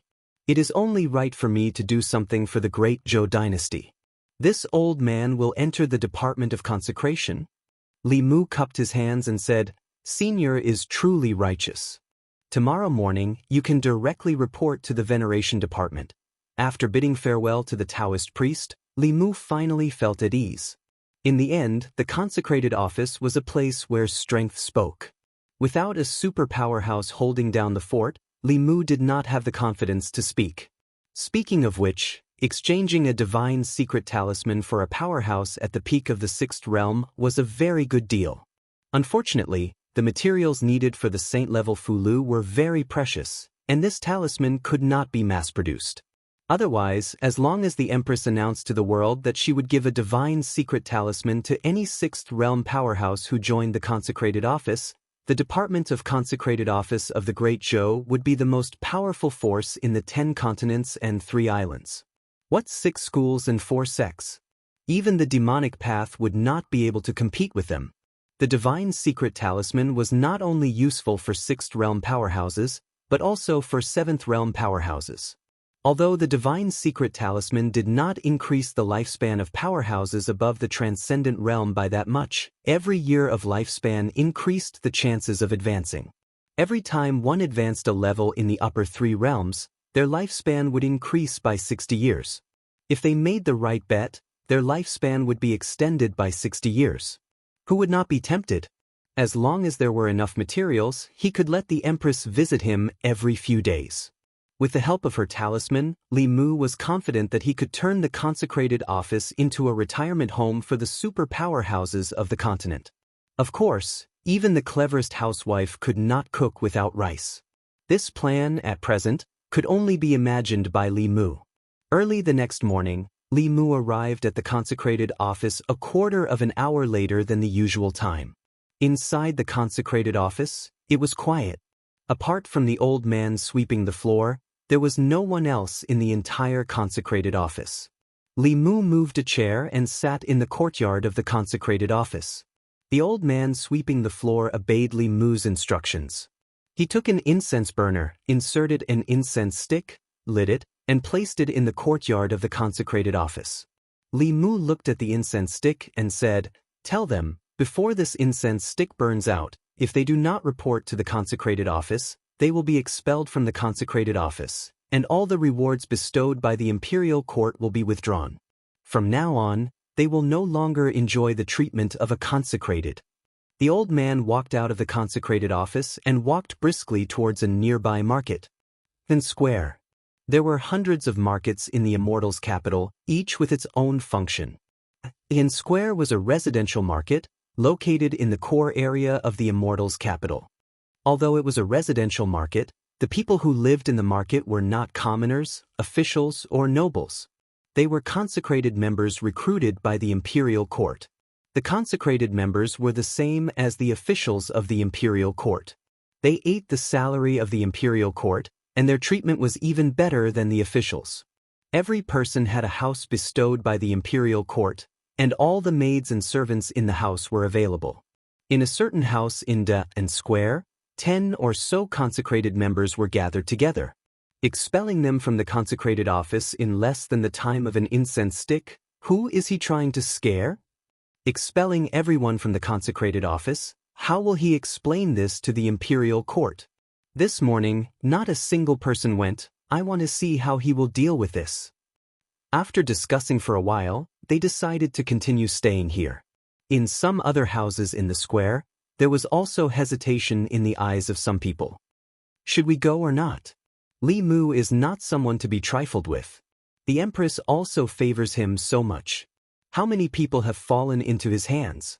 If he really expels us, where will our future cultivation resources come from? Why don't we just forget about it? The Shao family has not given us any benefits. We have no need to oppose Li Mu. Li Mu sat in the consecrated office. Ever since the incense stick had burned halfway, consecrated members had begun to walk in from outside. After clasping their hands to Li Mu, they returned to their respective duty rooms. There was also a portion of people who stood outside the consecrated office, chatting and laughing with the people beside them. They were all consecrated members of the consecrated office, but they did not walk in. Their gazes would occasionally glance at the incense stick, as if they were waiting for something. Only when the last stick of incense had burned out did they walk into the consecrated office. If they were frightened by Li Mu on his first day at the consecrated office and obediently returned to the consecrated office in less than the time of an incense stick, then they could forget about having a good life in the future. The reason they had waited until the incense stick had burned out before walking into the consecrated office was to give Li Mu a show of strength. They had to let Li Mu know that the consecrated office was not the same as the imperial court. However, when the incense stick had burned out and the first person outside the door wanted to walk into the consecrated office, a figure blocked their way. That fifth realm consecrated looked at Li Mu, raised his eyebrows, and asked, "Lord Li, what are you doing?" Li Mu said indifferently, "This is the consecrated office." That consecrated said, "Could it be that we consecrated members cannot enter the consecrated office?" Li Mu said, "In the past, yes, but not now. Before the incense stick has burned out, everyone who did not report to the consecrated office has already been expelled from the consecrated office. I will give you all 1 day to move out of Da'an Square, and henceforth do not act in the name of consecrated members of the Great Show." That consecrated did not expect that Li Mu would actually dare to do this. His face darkened as he said, "Lord Li, this is your first day at the consecrated office. Are you going to be so ruthless?" As he spoke, a fierce aura emanated from his body. The consecrated behind him also had an invisible aura rising from his body. Under the pressure of this aura, a few strands of hair by Li Mu's ears were blown up, and his clothes also fluttered loudly. A piece of the green brick under his feet was crushed by his foot. The next moment, Li Mu took a step forward. Boom! An even more powerful aura erupted from his body. The dozen or so consecrated at the entrance of the consecrated office retreated several steps under this aura. The fifth realm consecrated could still barely hold on, but several fourth realm cultivators directly fainted under the impact of that aura. Li Mu looked at them and said indifferently, "From now on, you are no longer consecrated members of the Imperial Court. The consecrated office is an important place of the Imperial Court.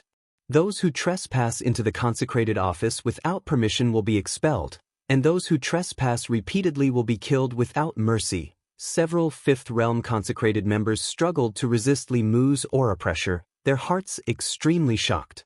They did not expect Li Mu to be able to release such an aura when he had just advanced. In that instant, they even felt as if they were facing a sixth realm cultivator. Li Mu's strength was far stronger than they had imagined. They originally wanted to show him their strength, but now they were the ones who could not step down. Just as these people did not know how to deal with it, a gentle force swept over them. The aura emanating from Li Mu collided with this gentle force and cancelled each other out. Two elders with similar appearances slowly walked to the entrance of the consecrated office. "The head consecrated is here." "Greetings, head consecrated." Seeing the two old men, the crowd seemed to have found their backbone and bowed to greet them. The elder on the left glanced at them and said, "What are you all standing here for? Hurry up and go in." The head consecrated spoke, and these people heaved a sigh of relief. The leader was about to enter, but just as he took a step into the consecrated office, he was suddenly hit in the chest by a golden light, and his entire body was sent flying. After sending one person flying, the Dao bell shrunk to the size of a palm and floated on Li Mu's shoulder. Seeing this, the few consecrated who were about to enter immediately stopped in their tracks. They never would have thought that Li Mu would not even give face to the head consecrated. The elder who had spoken just now had a dark expression and asked, "Lord Li, what is the meaning of this?" "Nothing." Li Mu looked at him and said calmly, "I have said before that those who do not last 5 minutes will be expelled from the consecrated office. These people are standing outside the consecrated office and dragging their feet until the incense burns out. Clearly, they do not want to be consecrated anymore. The consecrated office is an important place of the Imperial Court. Not just any random person can casually enter." The elder looked at him and asked slowly, "The two of us are also late. Does Lord Li want to expel the two of us from the consecrated office as well?" Sixth realm cultivators were not easy to recruit. Li Mu did not have this authority. Although Li Mu really wanted to expel them to save resources for the Imperial Court, if he really did expel them, the Imperial Court would probably also put pressure on the Empress. Li Mu looked at him and said, "Seeing that you are the head consecrated, I can make an exception this time. There will not be a next time. There is no need to wait for a next time." The elder who had not spoken all this time snorted and said coldly, "If you want to expel them today, then the two of us will voluntarily resign. You can expel us as well while you are at it." Li Mu looked at this elder in shock. There was actually such a good thing? He was just worrying about how to expel them. With the sloppy Taoist priest, who was at the peak of the sixth realm, there was no need for the two of them. Wasn't this just a waste of the imperial court's resources?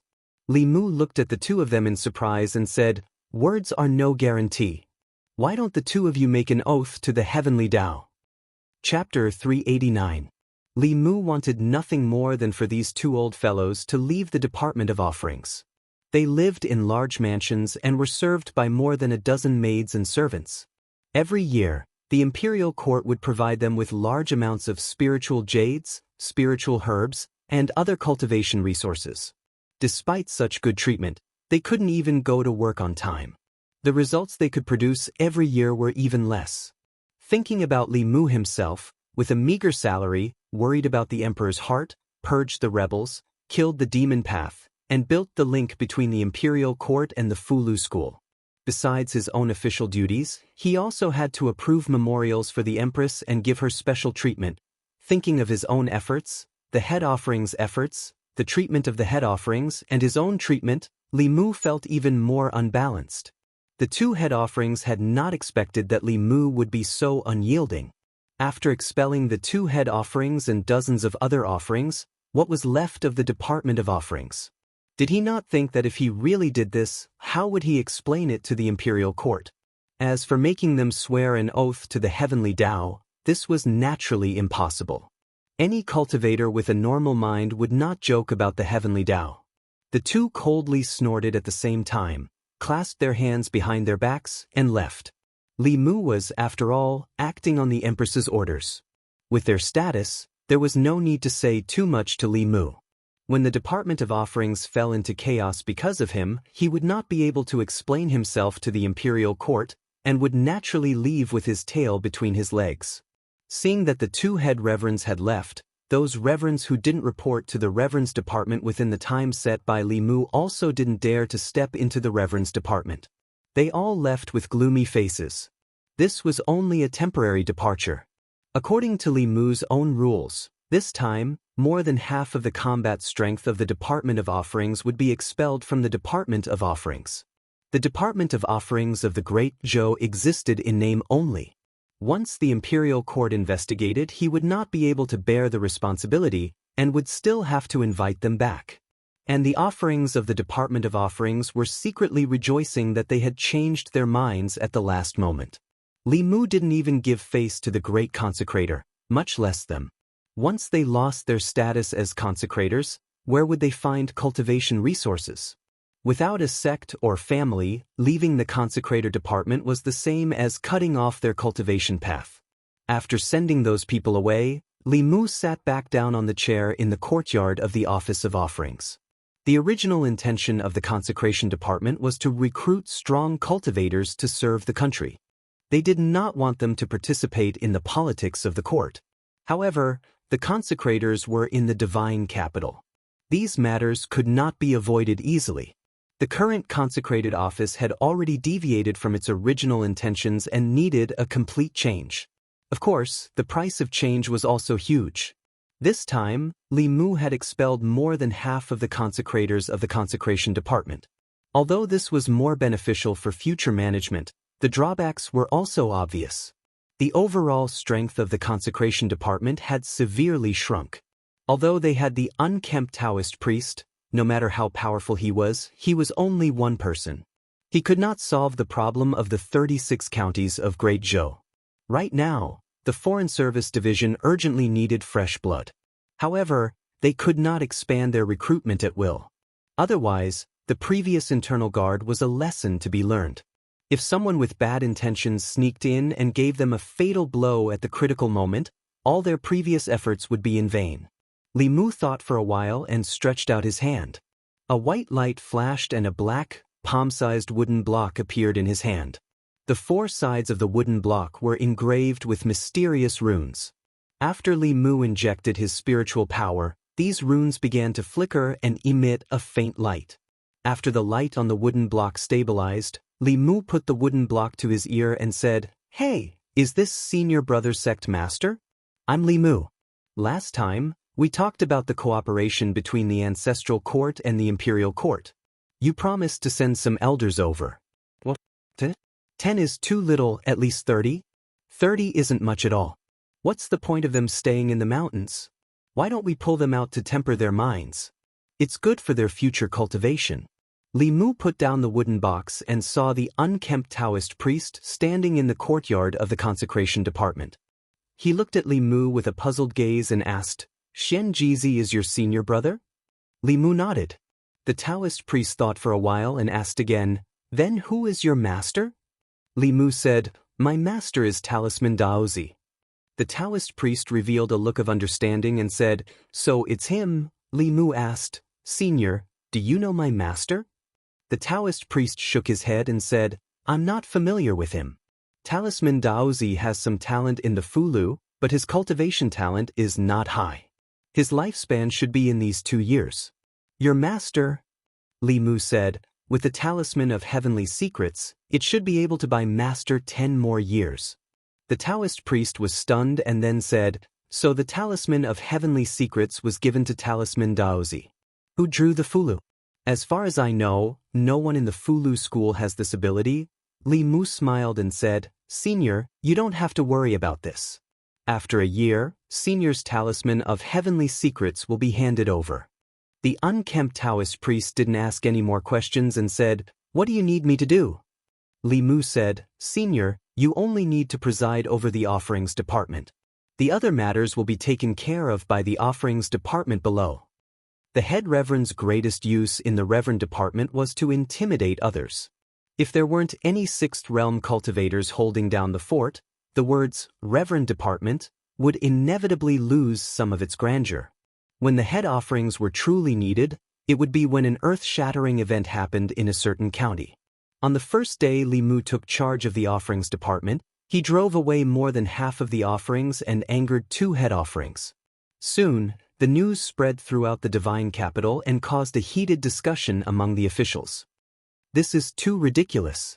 In less than an incense stick's time, he will be expelled from the offerings department. He wants to turn the offerings department into his own." Even the 2 head offerings were angered away. Without the head offerings, the offerings department is nothing but an empty name. Let's see how Li Mu will deal with this. He will destroy the offerings department. Many officials in the court thought that Li Mu's actions were a bit excessive. In the Ministry of War, several officials discussed this matter and had different opinions. Strict adherence to orders and prohibitions. Compared to the court, he is more suited to be in the military. If he doesn't use this method, it will be difficult to get rid of the offerings department. He doesn't have to be so harsh on the 2 head offerings. After all, the offerings department still depends on them. Dawn Square. The offerings that Li Mu drove out of the offerings department were all waiting at home. The offerings department was already understaffed. Without more than half of the offerings department was simply unable to deal with the emergencies that occurred in the 36 counties of the Great Zhou.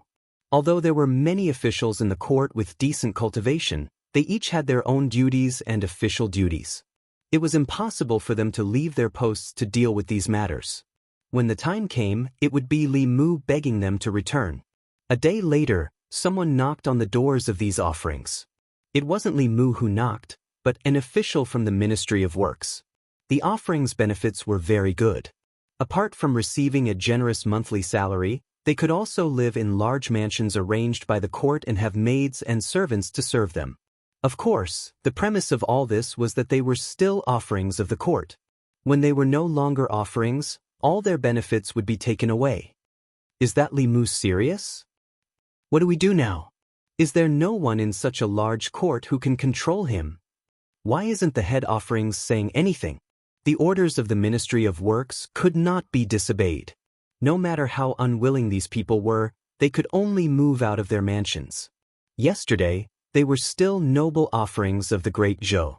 They lived in mansions bestowed by the court and had maids and servants to serve them. Overnight, they were driven out of their homes and became homeless wanderers. But they did not leave the divine capital. Everyone firmly believed that there would be a time for them to return. This confidence was shattered when they saw the 30 manifestation realm experts enter the offerings department. Countless former offerings stared at the doors of the offerings department in shock. Where did he find so many experts in such a short time? Is this his new consecrator? So he planned all of this. When they saw these experts, their hearts were filled with regret. They had been so fearless because without them, the offerings department would not be able to function in a short time. Who would have thought that Li Mu would only use 3 days to find people to replace them? They had only wanted to give Li Mu a show of strength, but not only had they failed to scare Li Mu, they had also lost their status as offerings. They had chosen to join the offerings department because there were no sects or clans to provide them with cultivation resources. Once they left the court, their path of cultivation would become abnormally difficult. While these former consecrated elders were feeling regretful, Li Mu, who was in the consecrated office, had a satisfied expression on his face. Xian Jizi had taken his words seriously. In just 3 days, the 30 elders of the Fulu school arrived at the divine capital from Mount Bayan. Greetings, martial uncle. The 30 people stood in 3 neat rows and bowed to Li Mu. Li Mu reached out and gestured. We're all family, so there's no need to be so polite. The old man in the lead walked over to Li Mu and cupped his fists. Before we left, the sect master instructed us to listen to Martial Uncle Ling Jizi's orders when we arrive at the divine capital. Please instruct us, Martial Uncle. Li Mu felt gratified when he saw the obedient faces of these people. His own disciples were still the most obedient and sensible. What were those offerings who had looked up at the sky when they spoke? He waved his hand and told everyone, "There's no hurry. Let me arrange your accommodations first." Soon, Li Mu led everyone to the Dun Square. After he left, the doors of the offerings department closed. A few former offerings who had been pacing back and forth at the doors shook their heads in disappointment. They could only turn around and leave. After these powerhouses arrived, the doors of the offerings department were completely shut. Before long, 2 old men walked over to the doors of the offerings department. They were the 2 high offerings. They glanced at the tightly shut doors of the offerings department and slowly floated up. A moment later, the 2 of them landed heavily on the ground. The slovenly Taoist priest placed his hands on their shoulders and said indifferently, "Behave yourselves. This is not a place for you to wander around as you please."